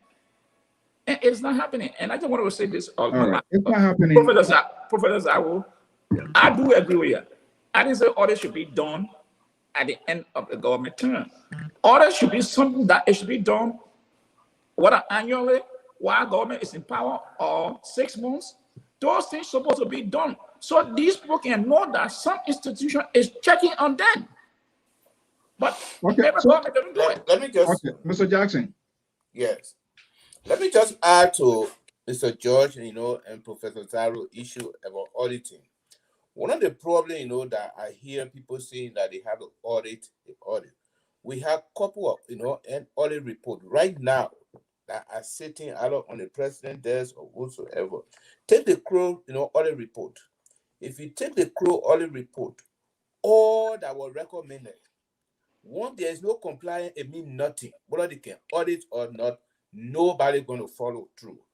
Audit report means leadership. If something else, and a program recently that President Mill had to go to the custom of Ghana to ask them what is going wrong and why everybody around big cars when you are a custom and collector. Now, if Liberian leadership, whether it's the president or whosoever, and come out and say, look, what is going wrong? Why are we not achieving our goals? Then we come out to the point of good governance. Because the point here is to make sure that we get results. We're not getting no result. Whether we audit or not, and nobody do anything, it means nothing as far as I'm concerned. If we audit, the close report now, nobody had National Bank staff responsible for what they did. 16 million went. Nobody tell you how he left the bank. Are we going to say, that we will bring a number audit report and we'll just go waste? How much money we pay for them to, do an audit? So it comes up with leadership. The leadership must be able to stand up. And if they can't talk, nobody will do anything. Somebody can come today and say, I will build a house. As long as nobody question it, it means nothing. So that's why I just have to say about leadership. All right. It's a piece of puzzle coming here. Every view matters right here on this network. Elite David is saying here, will the people believe in HP, that's Henry Costa, will make a good senator or an excellent vice president in 2023? He is qualified, he is educated, well informed on national and international issues. Straightforward, gentlemen. He has not been involved in any corruption activities in government and private sectors in Liberia. If I am lying, point out. Okay, people are making recommendations. Liberians are acting, who best they can do it because we are, or who best we can lead. We have to read some of the comments you want to respond to it. That's fine. President, I don't think people will take A.D. David serious. Say it again? I don't think people will take that last poster serious. And I will leave it like that. Look, I don't want to get it. I will leave it just like that. But I don't think he can be a parameter of who is qualified and who's not qualified. At least from his posting, I don't think he has that ability. So I leave it like that. I don't want to get in trouble with him. I don't want any insult. I see the people progressively trying to say something. I think he knows what I'm driving. Look, For me, let me see this number here. Let me see what this caller here. Caller, are you there? You know, you meet a new progressive. I think the man trying to say something, but yeah. No, I think as there's a caller here. 502 number, are you there? Hello. Yeah. Yeah. Go ahead. Yeah. Good evening to all. Good evening. Yeah. Well, I want to say I want to take part into the discussion, but I was the one who made a statement that I was being confused with it, the way the discussion was going. Okay. And I'm interested in bringing you guys a look back to the discussion of the colonization you guys were talking about, more especially your studio guests were talking about. I think that is the root cause of our problem as a nation. And until we can approach that with a root cause analysis approach, we will still miss the key reason why we find ourselves as a nation talking about corruption, talking about good governance, and so forth. The thing I see we need to go back and discuss that and make sure as a nation to put that to rest is the question of colonization. And I think some of your studio guests were talking about suing America, and some were talking about whether Liberia is colonized or is not colonized. But as far as I am concerned, and we can take examples from the other nations that are around us, that to be colonized, another nation will have to come and teach you how to govern yourselves. Right. And we saw that through the French people in Ivory Coast. We saw that through the British people in Ghana. Oh my goodness. Why am I put this stuff here? Okay, hold on. Let me see here. Line muted. So, Jesus. All right, just bear with me here quickly here. All right. Yeah, go ahead, caller. You hear me? Hold on. Guys, we'll try something here. Let me see here. Hold on. Okay, are you there? Yes, I'm here. Yeah, sorry. I think I caught the other gentleman of I just have to go with it line here. We gotta go on more training here. That's the liberal brought this stuff here. We gotta manage here. All right. Yeah, 212, go ahead. Caller, please call back. There was a technical side problem on my side. Yeah, okay, he's calling. All right. I'm sorry. I'm calling from New York. Okay, all right. Amadou, just hold on. This the gentleman I was on from 502. I mistakenly something messed up here. Yeah, I will come to you. 502, sorry, there was none on purpose. Go ahead quickly. Okay, all right. Thank you, sir. So as I was saying, we have to learn from other people. If we are going to approach the issue of colonization, that's very important. That is key to all of the mistakes that we are making. It's like saying that two children grow up. One is brought up from a home by parents, both parents raised up from a very good home and given all the very good morals. When he goes out, he uses what he was taught from home to be successful in life. Then you have the other child who just grew up the highway, never got any basic, let's say, valuable training from home. Happen to just grow up in that highway. The both of them may be successful, but you always notice the difference between their sources. So I think that is Liberia's problem. Why is it that we have changed government upon government and upon government? And even we talk about education, people who are well educated, qualified, who are serving other places in the world and were successful, come home and govern your own country and they mess up. So I don't think the issue is the issue of education or is the issue people not being transparent. I think is the issue of not knowing how to govern ourselves. The best way I think we can address that. Do you see that as the cardinal factor to get us in some of these things from time to time, repeatedly? Do you think, is that what responsible? Of course, I strongly believe that. I strongly believe that, and so just imagine how far we've come and how many mistakes we have made. Okay. As psychologists tell us that when you're doing one thing over and over and expecting a different result, that's called insanity. And I think that's where we are, because we try to do, have good governance. We change government after the other, and yet we find ourselves right in the same place. The problem is the knowledge is power. We need to learn how to govern ourselves. It's one thing to hear about how you govern yourself, and another thing to learn how to go. Why we go to school? Are we considering the elements and some of the factors, key factors that are also embedded with being having a good governance? Are they doing those things here before I let you go? I beg you don't let him go, because But they find themselves falling short because education is powerful. Okay, that's the key. So people are making mistakes because. So let me conclude here before I leave you, so I know I'm taking your time. My suggestion would be what Liberia need, if we want to claim colonization, you don't get free when you have never been a slave.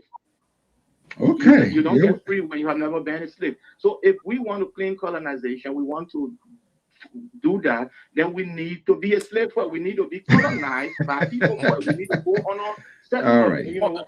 Mr. Topu, you hold on to lead ourselves, how to be patient as a minister to get, when you come in the bank, to stand on the line, to know that system work. The bank is the architect of the national economy. But you see how people are doing things. The bank don't have control over our money. The money is outside. So all kind of different things going on. We live in America. We see the system here is wrong, because the people here learn from the British people, and they were taught. And when they get out of them, the knowledge they have from the British system, they continue to improve upon it. All right. Thank you so much. All right. I'm sorry for Thank you so much. Thank you so much. Jesus Christ here does not represent the views and management of the Liberia Public Radio, but we do help to facilitate this conversation. Okay, Amadou, good evening. Welcome, my dear brother. Go ahead. Thank you, Mr. Su. It has been a while. No. Before I give my suggestion, because I didn't call for suggestion, I didn't call for too much. I call for the solution, rather. So not suggestion, but the solution. That solution is the best. Before I gave the solution, when the EFF guys are locked the Capitol building up, when they were locking the security that was there, did you see him? What was on his foot or feet? What was he wearing on his feet? You mean the EFF guy or the Capitol security? The Capitol security. Did you see outfit? I think that's a private security with the management. I don't know what's he was wearing a slipper. I don't think so. I think you're talking about I think you're talking about the commander that was called. Okay. All right. Member of security, I never dressed like that before. Look, let me tell you, the solution over there is very simple. You have 100 plus members of parliament enjoying themselves among 5.5 million people. This is a country that infested with over 30% ex-combatants. And they're doing the kind of thing right in their noses with the officer wearing slipper. The solution is very simple. Those guys just need to prepare leaflet. Let some of those guys be disappearing. They be finding them, they do real. What are you talking about? Oh no.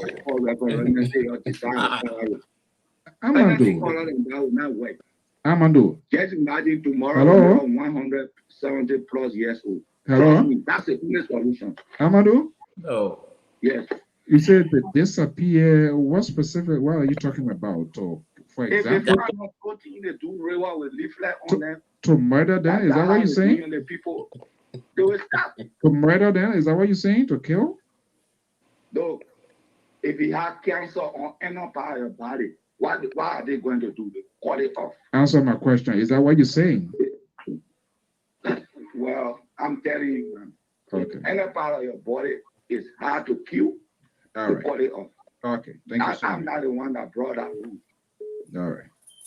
Okay. All right, folks, there you have it. We know there will be some extreme view here, but those are not the views that we express. Does not represent the management of the Liberia Public Radio and any of our contributors. We don't call for those kind of behavior. There's a way to address those things that we can figure out a way to have a safer conversation. So we condemn such a call. These things had a way to resonate together with other people. Let me come to you guys. Gentlemen, are you there? Yes. Yeah. Okay. Yeah. You know, I wanted to come in, Mr. So I wanted to comment on the caller who was talking about colonialism and the rest of it. I don't know whether he understood what you were saying. Do you guys understand him trying to say that basically the white men had to colonize us before we would be able to run our country? Oh yeah, was you allowed to? Was you enslaved? Yeah, and he said at one point, people are educated. But if people are educated, why can't they train themselves? So I'm a little bit, maybe I was confused. Can you guys hear me, please? Now yes. Okay. Look, before anybody say anything, I think that last statement should be condemned heavily. And we shouldn't just pacify by saying, no, this is not a view of LPR. This is not just the view of LPR, but this man should be condemned to call for a Liberian to be killed. That is ridiculous, and it's not what we do here on this platform. And he shouldn't even call back anymore. If you recognize his number, he shouldn't be part of these kinds of conversations. If he cannot come up and have a conversation, civil conversation, then this is not a place for him. Let him go somewhere else. Yeah, that's what I was trying to tell Mr. School. I wanted you to have cut him off early. Thank you. No, the reason, Professor, sometimes these ills, we have to expose them, so that we will know, so that we will see. No, but I was already exposed. Once you said that, you cut him off, because that's not the kind of system we want in our country. We want people to disagree, but not to inflict. Take the law into their hands. Yeah, on other people because you disagree with them. And I think it's unfortunate. I think although he said he's been a long time, I'm sure he will sit down and think about his comment and maybe at least post that he apologizes for that kind of comment he makes. It's ridiculous. And people are ridiculous like other color. I think for me personally, I've lived in the United States here, and I've interacted with people, the Caucasian people, people, and I think we are nowhere inferior to the Caucasians. So when somebody of my race, Negroid, come on and make that kind of comment, I think it's mind-boggling. It's serious, that person has some serious self-esteem issues. So the other flip side of it, gentlemen, this is how the country has been divided. This is how the country has been polarized.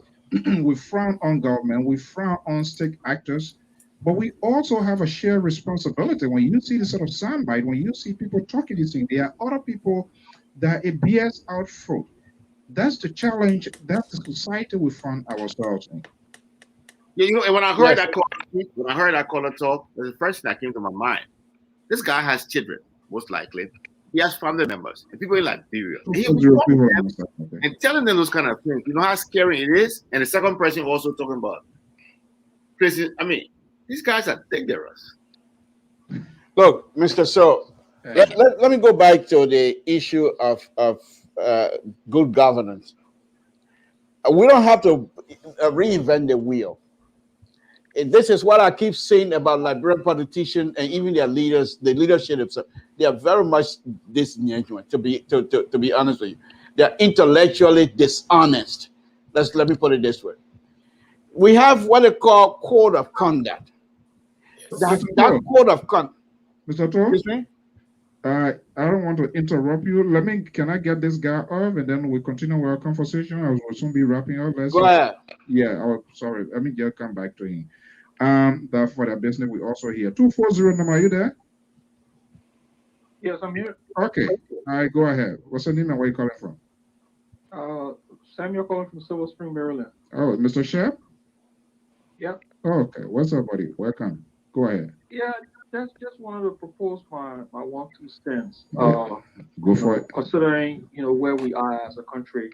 All right, go. I hope nobody coming go in the sea again or go for it. No. I'm not going that route. I know. Considering where we are, and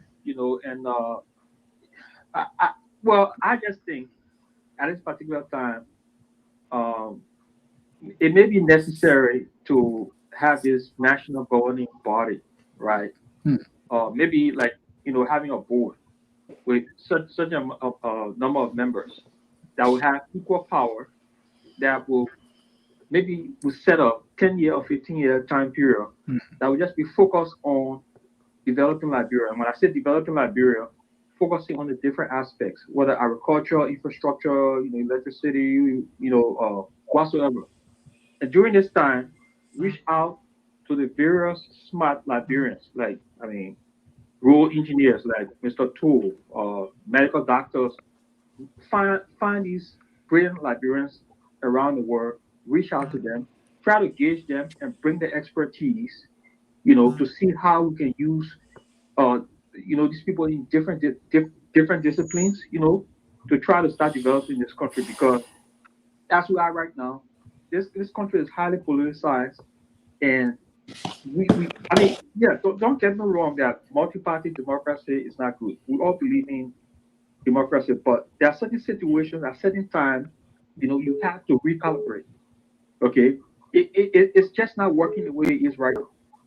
Okay, one party after another party will see us going down the same trend. Okay, so quickly before I go back here, that's a cool. But who gonna have that power to constitute that sort of board? What would be the elements? What you think would be the compositions? I'm just a little bit curious.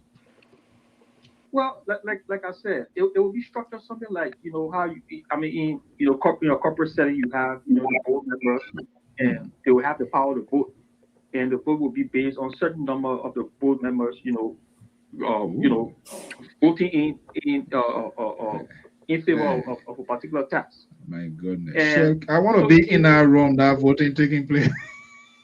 Yeah, instead of it just being one person here from this political party that has all the executive power and that can call a shot, and maybe that can have complete influence over the legislature. I think maybe this may be another route to go. All right. But even I can't the smart Liberians around be gauged. So we just said, do we have any development agenda as a country? Do we have any religion? Well, but I think okay, I'll let you go to before I go back. Talking about development agenda, these are the questions that people that will support who want state power. These are the things they're supposed to be telling us, but we are not asking, and they are not telling us. They just said they want to do it. They are not telling us how, when, and how the process is going to be. And that's the frustration in this whole thing, because they are not telling us exactly how they're going to get this thing here.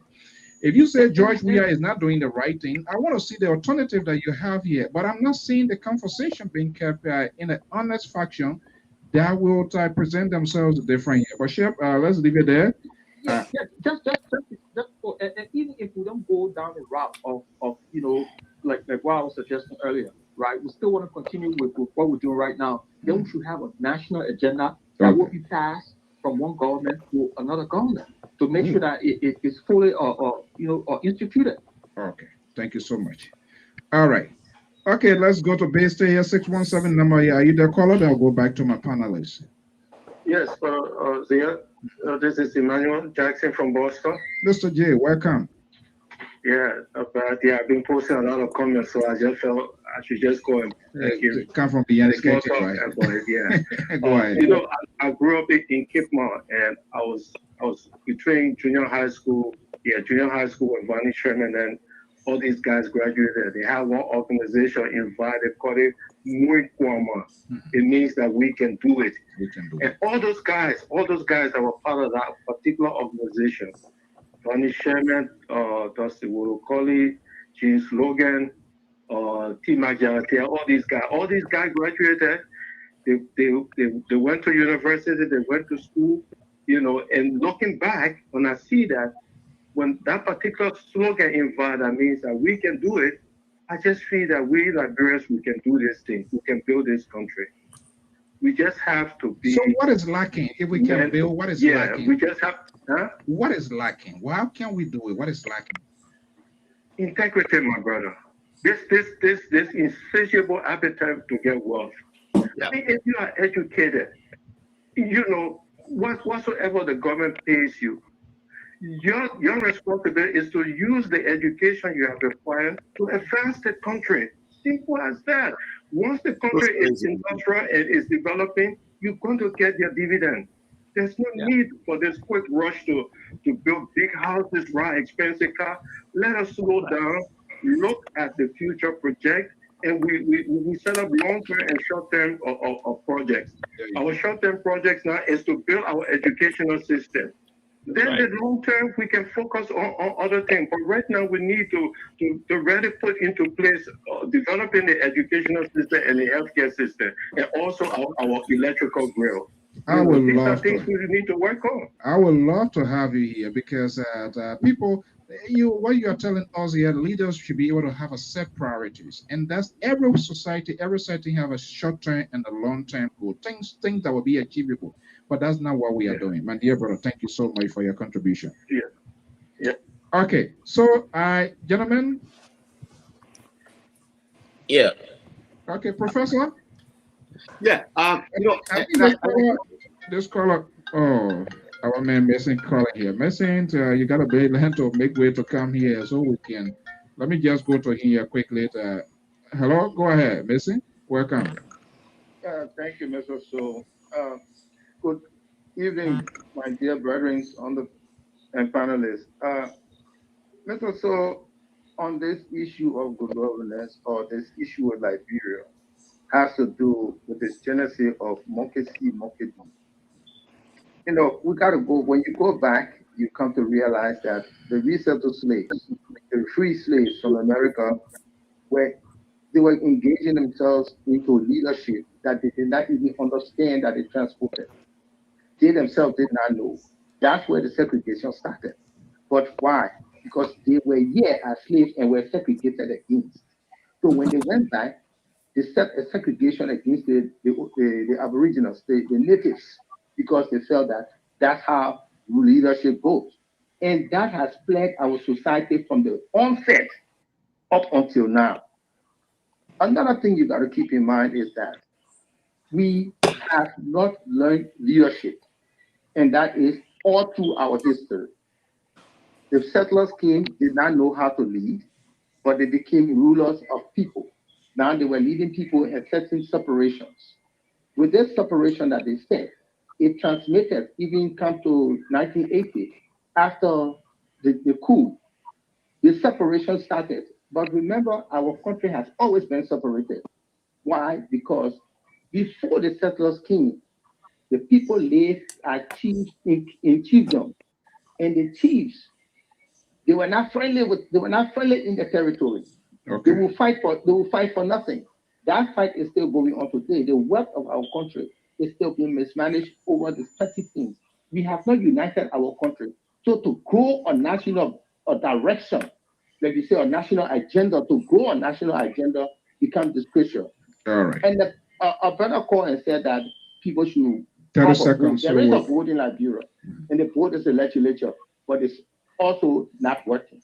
So there's a whole lot to do to strengthen Liberia, but for that to happen, you need a president who wants to see Liberia progress and unite us. That's where it must start. Thank you so much. Okay, that's our own contributor, Mr. Benson, right there. Gentlemen, it seems to me Liberians are a little bit getting eager and also frowning on the first branch of government here. So the aspect of governance is also because they should provide check and balances on the executive, and they are not doing that. I can't come out to say they are not doing that. But there's some sort of discontent out there now, and so people are also keeping eyes on them. Professor, I think you are talking. Go ahead, please. Well, I don't think Liberians should be having Liberians are the one who elected them, right? Mm-hmm. So you get what you asked for. And I am engaged with a lot of young people across Liberia.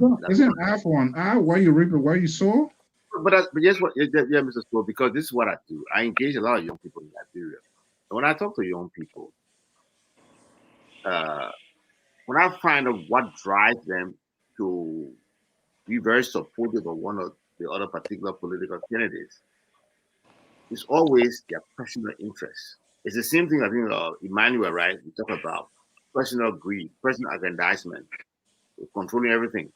So they go out to these guys, they ask the guys for personal help, these guys give them personal help, so they don't care about the society, so then they support these guys. And these young people are very influential. They have control over other young people, and so they vote these people.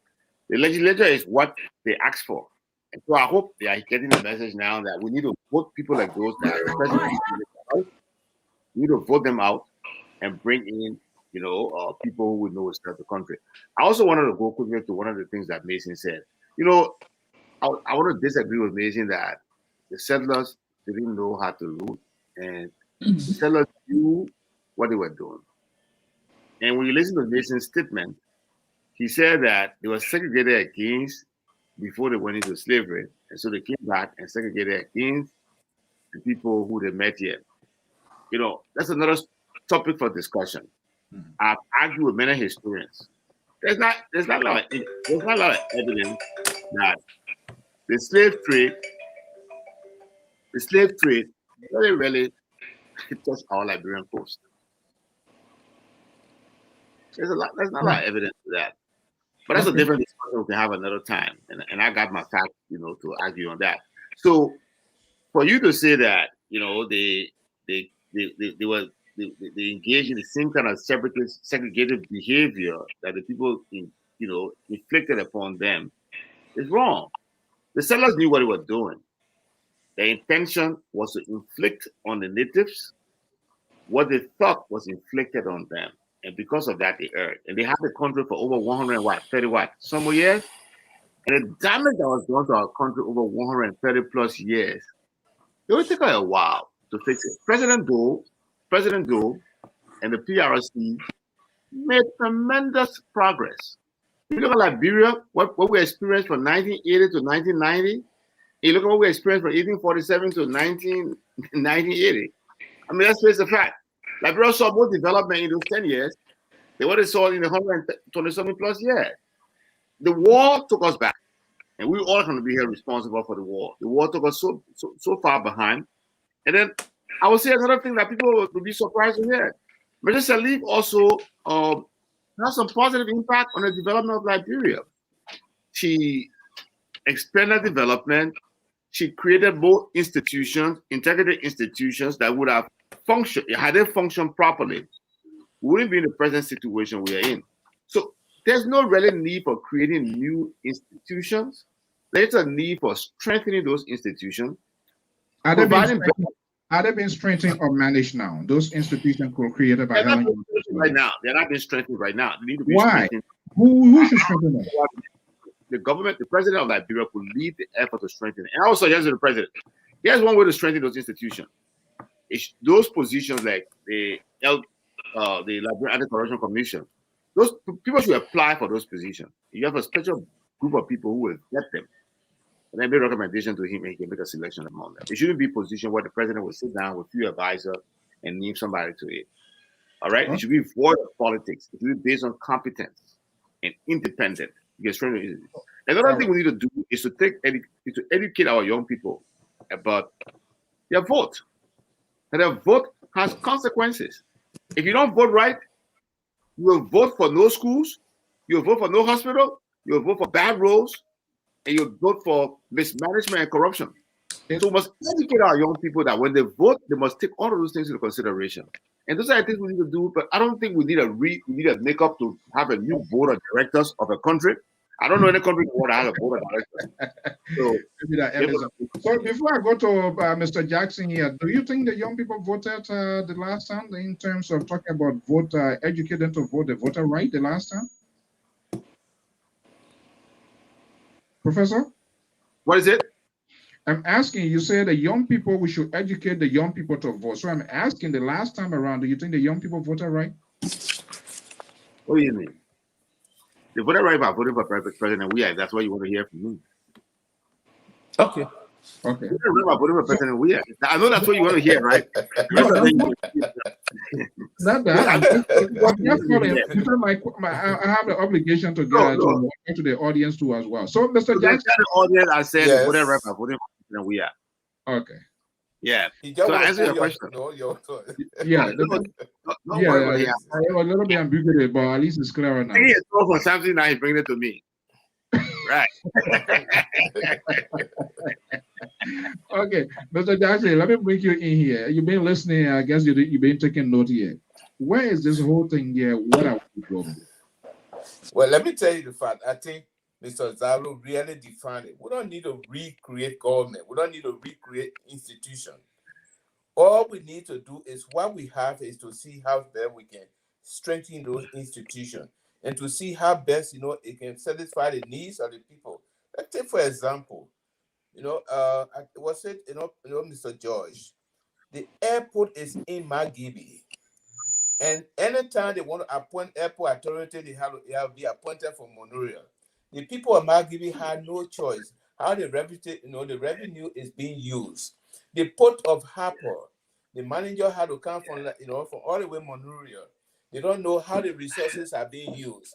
The port of Buchanan, I mean somebody ran some story recently where a meter giving money to the managing director.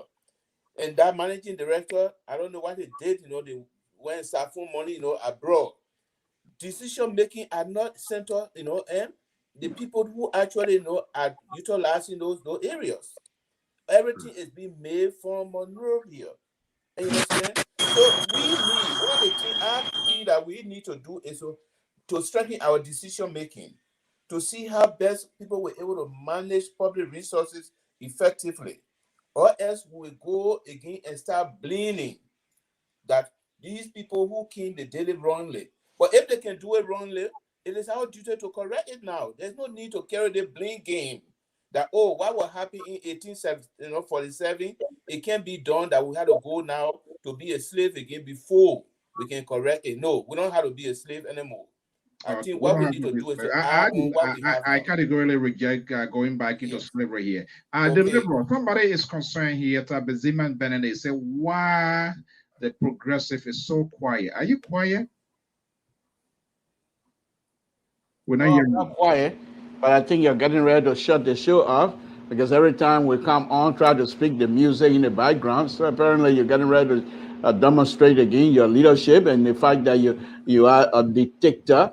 And you're ready to now shut up again tonight. So that's I'm not quiet, but I don't want to get involved in a way of you trying to impose your will on this show. So go ahead. If you want to shut it up, I have nothing to say. Thank you very much. And it was a wonderful, wonderful show. You know why he's doing that? He's doing that because you then push him back against the wall. So he wants my producer is not here tonight. You struggle at times in getting your stuff going. All right, so don't go there. I'm just trying to be nice. It's an independent day. Okay, so let's just remain that. Okay, guys, we are getting down to the wire here. The CDC, the opposition. Let's have a conversation here a little bit before we exit. I'm not hearing a strategic, a progressive plan. Nobody is telling us definitively for us to hold them. If I'm elected, this is what I'm going to be doing. I am not getting the bullet point. Mr. So, I didn't get it from the opposition. I mean, I didn't get it from the CDC, the government. I am not getting it right now from the opposition.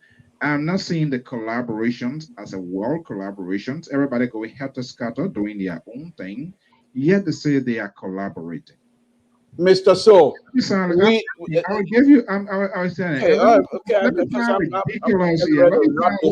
Around somebody. Let me sound a little bit ridiculous here, and anybody can just rebuke me here. Liberal that. I see the opposition. Time for them to speak. They don't speak. We saw what happens the last 2 days ago, 2 or 3 days.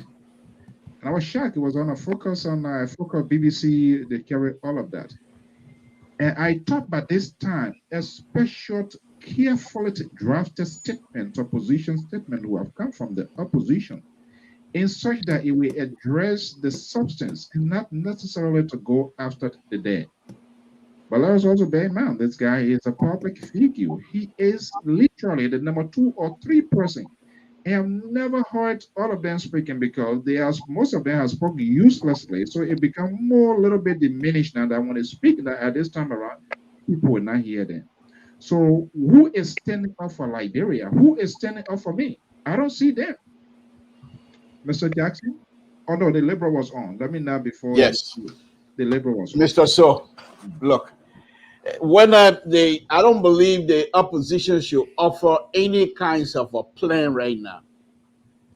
There's no reason to. What are you talking about? When you give Mr. So, Mr. So, we don't need to do anything. The CDC and their government continue to give the Liberian people the plan. They have nothing, and they continue to strengthen the goodwill of the Liberian people. You heard Minister Miguel explanation. 10 Commandments. In that 10 Commandments, they say you got to obey your parents. You got to honor your parents. So that's the 10 Commandments. Then you expect us to come out and give you some plan? No, we don't have to. Let these people continue to govern. The more the government, Mr. So, the more these inept and unable to govern. These people, the more they govern, the better we look. We don't have to do anything, but the Liberian people know exactly what we're capable of doing. And this is why CDC is going to be dislodged from his position. And then the professor and myself, we're still going to be friends. But he's not going to be in a position to be in any kind of leadership position in Liberia because CDC, they're done. So, Mr. So, we don't have to give you any plan. I'm not in leadership position, so I don't want to. Mr. George. Yes. Yeah, what we're hearing, they don't have to give her any plan. That's another version of telling us we don't have time for you. We will do wherever the places are. That's what we're going to do. In fact, we might end up doing the worst. What is happening now? This is how we are not putting plan. So, what is the hope? Where is the hope that they are going for me and you? Well, this thing, I continue to say this way. They said they are collaborating political party areas by speak for themselves. But where I will start going really hard when they have a stand-up barrel, then I would direct my target. When they have a stand-up barrel. Then, of course, nobody can say again collaborating political party or we speak for ourselves, this and that. But let me just on the issue raised about the funeral of the late mother of the Minister of State for Presidential Affairs. It's also, you know that Liberians, we are very careful when it comes to dead body. So that's why you see all the opposition don't want to go after the minister himself because people say, oh, the man had the opposition going after him. I think that's what they're afraid of. But as you said, I think they will come a well-crafted statement like you and that we were discussing the other day. And I'm going to show you. The Minister of State, he's a government official. He had a elaborate funeral for his mother. Perfect. But the question I continue to ask is, some people say friends. So I want to know, who are those friends? Because the Liberian Constitution requires that anything more than 250 Liberians are received as a government official, it must be disclosed. So who are these friends? Because that's when the conflict of interest come in. Because if a Lebanese man offer you 100 bags of cement, politically you owe that man. If the Indian man offer you 200 bags of cement, a truckload of sand, you owe him politically. Business-wise, these are the people that we see today getting all these contracts. Then that's when the conflict of interest come in. So, and as Professor Zara said, something the other day we said it, people should be monitoring these people. If you are in government, you should be monitored by an agency. How you accumulating the kind of wealth all this period of time? You should be called to give account. Now, when you leave office, tell all how you just got it in within a few years. Give the public some records. Let some bureau be there to be responsible to ask these people. Not waiting until they get out of it, then you say, oh, you want to go after them. No. But this is a country we are living in. And the last I want to close on is the issue. Election has consequences. And every time in Liberia, what Professor said, let me just add to it. When you ask anybody in Liberia, they tell you, so that representative is good. He's good in the sense because he gave them $5 or $10. Not in terms of any development. When they say the minister is good, because the minister, he went there, the minister gave him $5 or $10.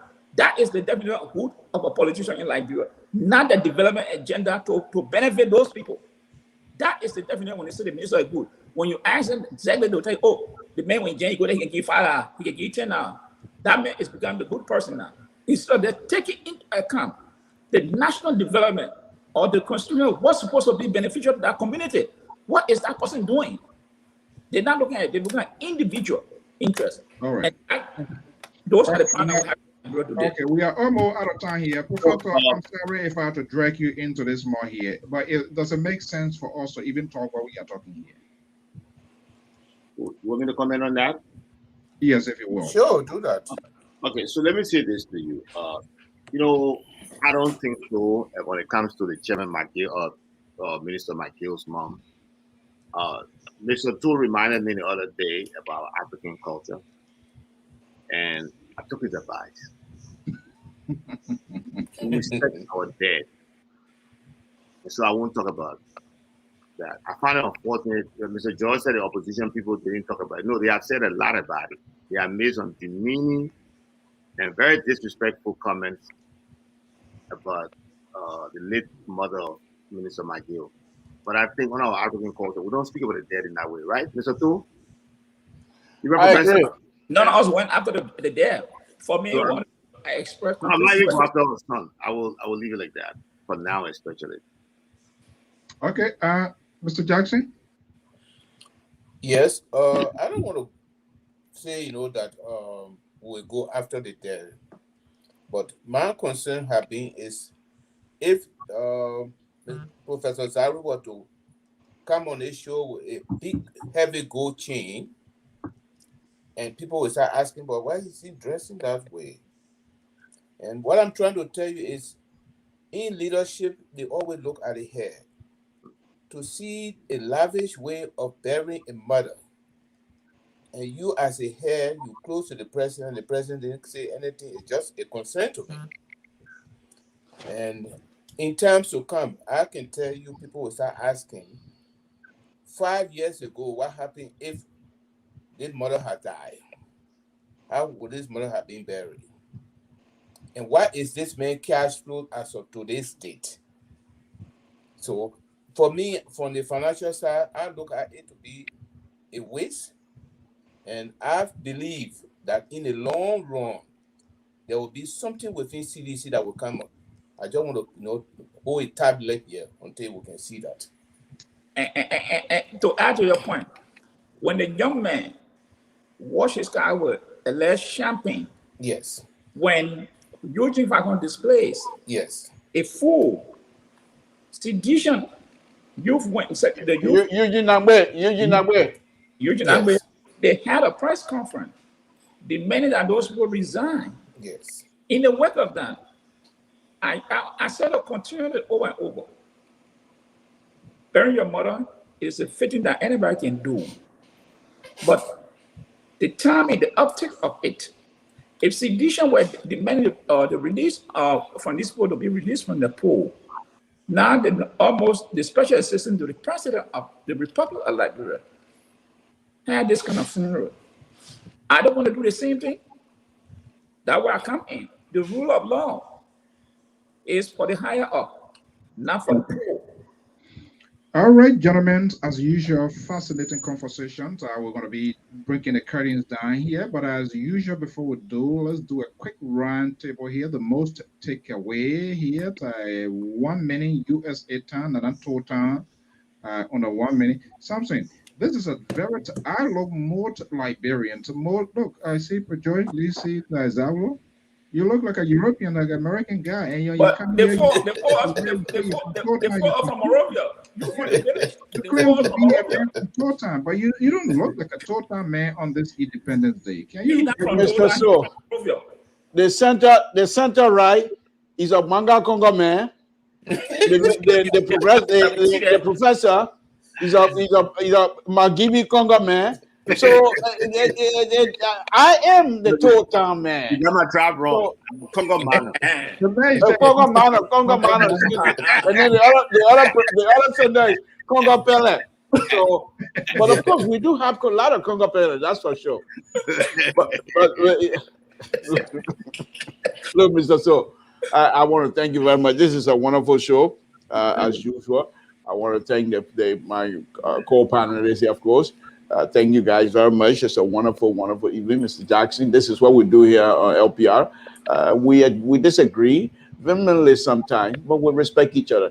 And I think the audience get to know that by now. They know who we are. And so we're not people coming here. People will write and say things about us, but it doesn't move me. It doesn't move any of us. So this is what we do, Mr. So. As usual, Mr. So is the far right conservative. Mr. George is the center right conservative / independent. And of course, we have the CDC professor. So I am the liberal who is now I consider myself the counterweight to these three gentlemen. So I'm not too sure the fact that you're from another liberal state. I hope the goodwill of Ted Kennedy were able to rub on you. So hopefully you and I can have a common language here. But I'm not too Sure, I will join you. Mr. So, I'm looking for a partner. What's wrong with that? You're trying to find a partner. Oh my goodness. Okay, Mr. Jackson, what is the most takeaway here? And what should be we should be reminded as Liberians, a country 174, man, come on, we have come a long way. What is our own obligation as a citizen? We talk about government, we talk about state actors, but we citizens, we do have a shared responsibility as well. Well, one of the takeaway from this good governance is, is how our mindset, how to change our mindset, and how we make decisions. I feel that if we continue to play the blame game, that the people, who came are the one, that we should go back to colonialism, to all of these slaves before we can get things done. I don't think we'll get it done. We now need to what? To strengthen whatsoever that we have, to see whether we will be able to get better. And that's what I want to say thanks, to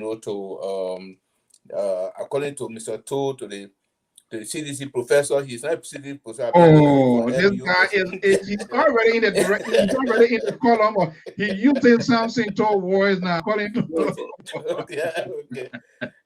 Mr. George, thank you very much. You are very good. Mr. Toll, we are from Toll-Town and we are from Sacramento.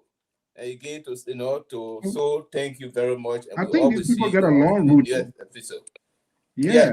I got to know he was in Sacramento. So it looks like Sam Sinto knows exactly what he's talking about by George. Yeah. Knows exactly. He's good at checking. Let me ask Soto one question. This Soto, you grew up in Monroe, right by E.J. Road, that step going there, how do you used to call that step? Where you used to go dance? He forgot. Call it 99? I said Mr. Toll.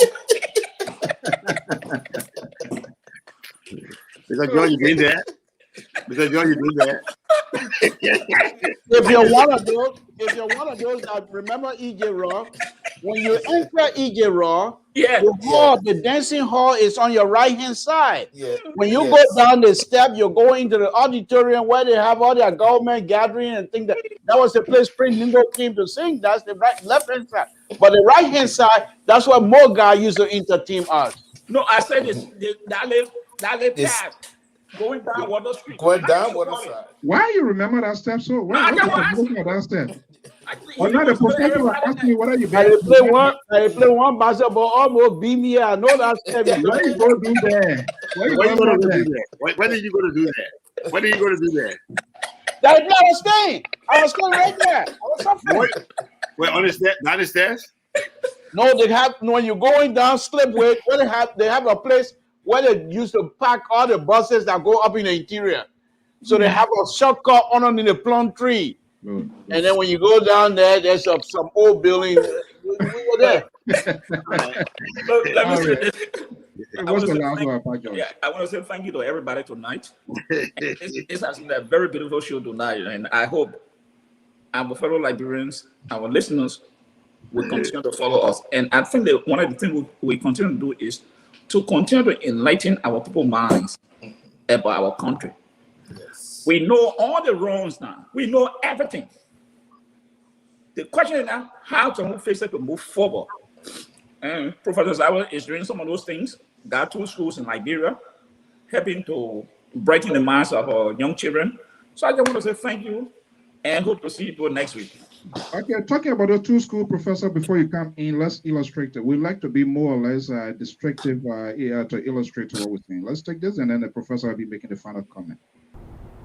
Yeah, I'm Isaac Zawalo. I am an instructor here at the Arlington Career Center. I'm an instructor of mathematics. Mostly I teach the dual enrollment math classes for the Arlington Career Center.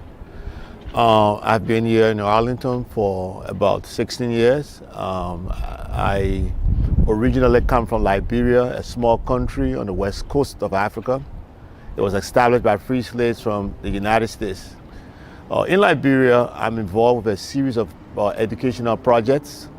I own 2 schools, an elementary school in the capital city, Monrovia, and a secondary school about 40 kilometers outside of Monrovia in a little town where I grew up called Kakata. Well, the secondary school is called Giddings Polytechnic Academy. It's located about 40 kilometers outside of Monrovia. Now, what makes Giddings Polytechnic Academy to be the best school is that at the Giddings Polytechnic Academy, we are introduced to electives such as drafting, nursing, business, journalism and creative writing, and agriculture. That's not all. We are also having a free access to the internet, and we are also introduced to ICT, that is the information communication technology. The school is changing lives. Our parents are coming to the school and they are telling us, one, our teachers are consistently in class. Our students, the school is fenced, so our students remain on campus for the most of the day. The level of instruction, I've been told, is at the highest possible level for Liberia. In fact, it is projected that our enrollment will increase from 230 to about 500 for the next academic year. We are seeking help when it comes to technology, as I indicated. Any kind of resources that will help students to do better, textbooks, use textbooks, anything that will help ease the situation of our students, anything will be appreciated. No, I look forward to seeing a relationship being built between the school in Liberia and our community here in Arlington. I consider Arlington my second home, and so I would want to see my 2 homes connecting. Professor, thank you so much for your service and giving back to the country. There are people who, they get a saying that say, they talk the talk and they walk it. They don't just talk it and they go to bed. Thank you so much for your service and services and giving back to your country. What are we taking away tonight? Well, I want to thank all of you too, because I know each one of you here is doing something in Liberia, to your own liking. I know Samson is involved with helping with the area. I know he must do something. You too, the LPR show. All those things are wonderful. I always tell the people, and that's what it comes to, even the governance thing. To be able to criticize, you must be able to impact. And so that's one of the things that drove me into organizing those things. There's no. By the way, let me just say to you, I just canceled my vacation in Liberia. My annual vacation I took to Liberia. I canceled it to direct funds to the completion of 6 new classrooms and a cafeteria, and to move the Giddings Polytechnic Academy from this present location to another location requires tens of thousands. So we're going to be doing that this year. So I decided not to go to Liberia. That money I can using redirecting that. That's how you reapportion. That's how you redirect resources. We will talk to the board. You are a family, so you are significant contributors significantly to the growth here. Please provide all with the information how people we can do that, and then moving forward. Once we move forward with the board. Next time I want to show you, I'll provide a link for you to do. But we just completed. I would say that we just completed a 6 classroom. We have reached roof level, so we're about to put the roofing on it, and I'm very excited about that. I want to thank my wife. I want to thank everybody, for this support. And this is how we build Liberia. I'm more interested in developing the minds of young people than than paying attention to auditing corrupt politicians when I know the result I will get from it. When we educate these young people and put in the position for them to serve our country better, we'll be bequeathing to prosperity a better country.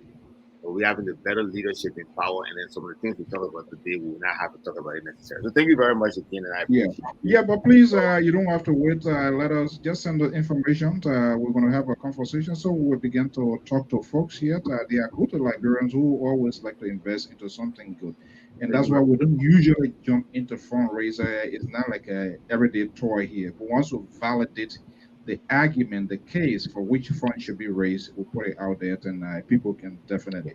Gentlemen, on this Independence Day, it was not on purpose to get you out of your homes, but this is what we signed up for. I want to thank you so much, Mr. Emma Joy from Atlanta, Georgia, Professor Asise Labozawo, and of course, our own most liberate, the liberate on this network, something Bloco Brando. Guys, I want to thank you so much for your time and expertise, and have a pleasant weekend. Bye-bye.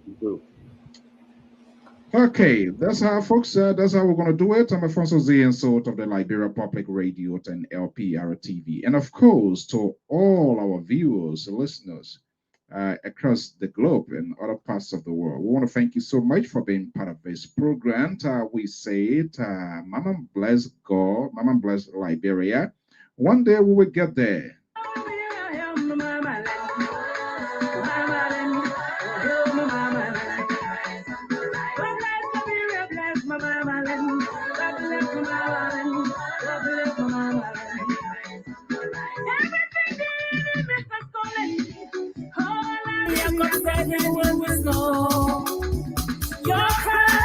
Yeah, that's our pride, that's our nation, so we keep hanging in there. Let us try to unite people that can be held accountable. Hey, Robert, happy Independence Day. Angie's, Calvin, Johnson, happy Independence Day. Our own man from Ocean State, Mr. Ocean. Eugene Hammer, welcome. Thank you so much. Happy Independence.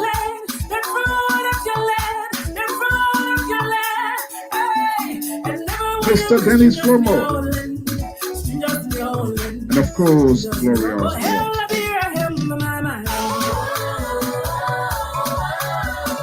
Mr. Joseph Jackson.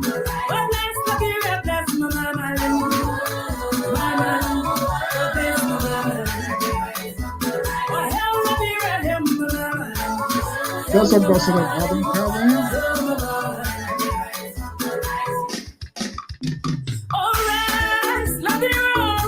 Yes, sir. Thank you for chilling with us here this evening. Rosalind Brahman, good evening. Happy Independence Day. Thank you for your time.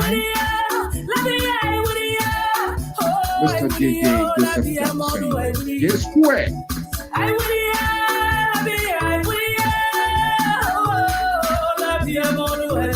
Mr. Johnson Kuma.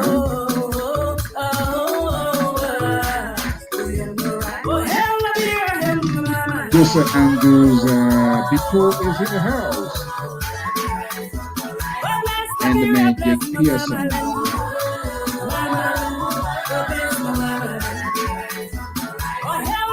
Anthony George Arikalu.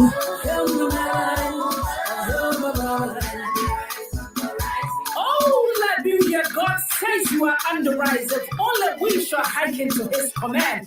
It is then that we shall rise, we shall pursue, we shall overtake, and we shall conquer all of our adversaries, and we shall shout at last, the Lone Star forever, the Lone Star forever. Oh, long may it flow o'er land and o'er sea.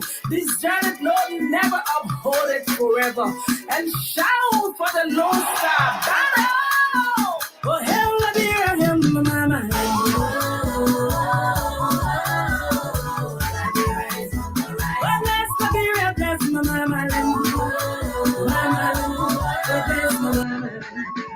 Oh, that's how we're going to bring the curtain down here this evening. I'm Alfonso Z and Sort of the Liberia Public Radio. That's how we're going to bring the curtain down. It's 10:34 p.m. Eastern Standard Time. I want to thank all of our viewers and listeners across the globe. By God's willing, same time, same station to join us here. We wish the President and the people of the Republic of Liberia happy Independence Anniversary. We always have that political differences, but let us have a conversation in a safer context. Thereby, we can find solutions, make recommendations, and whoever you support, whatever is good, but for God's sake, for the good of the country, we must question these people. We must be able to chastise one of our own. If we continue to protect them because we so much believe and support them, we are doing more harm to the country. The 9 years, the 6 year, for these people, it's time to revisit our constitution. When will your child or your son, their daughter have the opportunity to serve their country? How can one person be a senator for 9 years, 6 years, and all of that? We need to have a second thought, revisions of our constitution. There are things that we did, and these people are cleverly incited to put these things there on purpose, so that they will control our lives, so that our voices will be very minimal. Once they are there, they are there. There's nothing we can do then. But overall, being there 9 years, that's not a thing, but there must be people of integrity. Somebody said that here. There must be people of a right conscience. Yeah, there are people, John McCain, Ted Kennedy, they were senators, they were people for their place. But guess what? When it requires them to go against their party for the people that they represent or for this country, those are the kind of decisions they take. How many of our people does that? If you're from CDC, you support CDC. You're from Liberty Party, you support Liberty Party. The day Liberty Party president does it wrong way, all their supporters come and back then say, yeah, you did it the last time, who talked? When CDC do it, so we will find ourselves in a vicious cycle. So when will we move ahead as a country when we do not even have the guts to discipline, to call out our own people that we support? So where do you think this good governance is going to come from? Because we allow them to walk away free, because if anybody talk, you will be called name, there will be a statement, you will be labeled as one of whatever. That is hurting our country. Yeah, we can't sleep. You can't sleep because the country is so high like rock, iron, fire. There's no way that you can ignore phone call. And I bet most of you, like myself, who took pay, they know everybody pay week. You have to send something for your family, friends, people that you know that they're looking for something to eat. If the country is doing well and the people are working and getting paid, I'm not saying that I'm going to call, but you're going to be on a minimum scale. But we are forced, we are compelled, we are constrained because maybe you were in that situation. And some of us who went through different refugee camps to come here, it's not easy. So it's just so difficult to ignore some phone calls. You have friends, schoolmates, classmates, church mates, organizations, and not to even talk about your families. And this is why some of us are upset when we see the government and even people who also want to lead are not taking the rightful leadership role. We have to call them out. For God's sake, it is good for our country. Let's leave it here. We say happy Independence Day. By God's willing, same time, same stations. We're going to be right back here. And we will have a conversation about the future of our country. And that's why we're going to leave here. Before then, before we go, let's take you to the motherland of Liberia with this song here. Let it go. We will let it go, but we'll keep talking about it. You will not marry. You will not build your own children. Baby say your need is for a borrow. Sunday go to meeting. Mommy can say no, Johnny. And as Minister Jemima Walker going to take her home. Just let it go. We will let it go, but we have to talk to them. We have to have these conversations in a very honest fashion.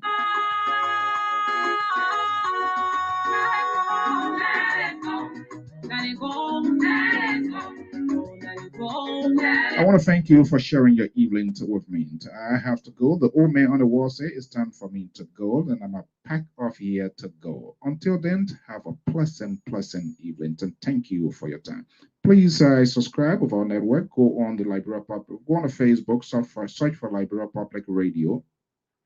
Follow, hit on the bell icon, and hit all notifications. We are also on the via YouTube as well, Liberia Public Radio channel. And subscribe, send your comments, your suggestion as to how we can add more quality to broadcasting. If anything that we are doing out of that is not to your satisfaction, don't feel anyways. Send us an inbox. The number is there, 682-433-8802. It's also on WhatsApp. That's the number you see there. Text us and say, hey, I didn't like the way you talked today. Hey, I want you to do it this way. Hey, we need to talk about X, Y, Z. And for some of the female, we want to keep it proportional. If you want to be part of our talking point here, to be a commentator, to be an analyst, to express your view, also let us know. We'll bring you right here. We feel all of us, you, myself, me, everybody, we should form part of the talking point of Liberia. We have to speak it out loud, clear, but in a very respectful and safer context so that our leaders will listen to us. Until then, have a pleasant evening. Bye-bye. But he will give you more. He took it from the grass. He can take it from the rock and roll. Yeah.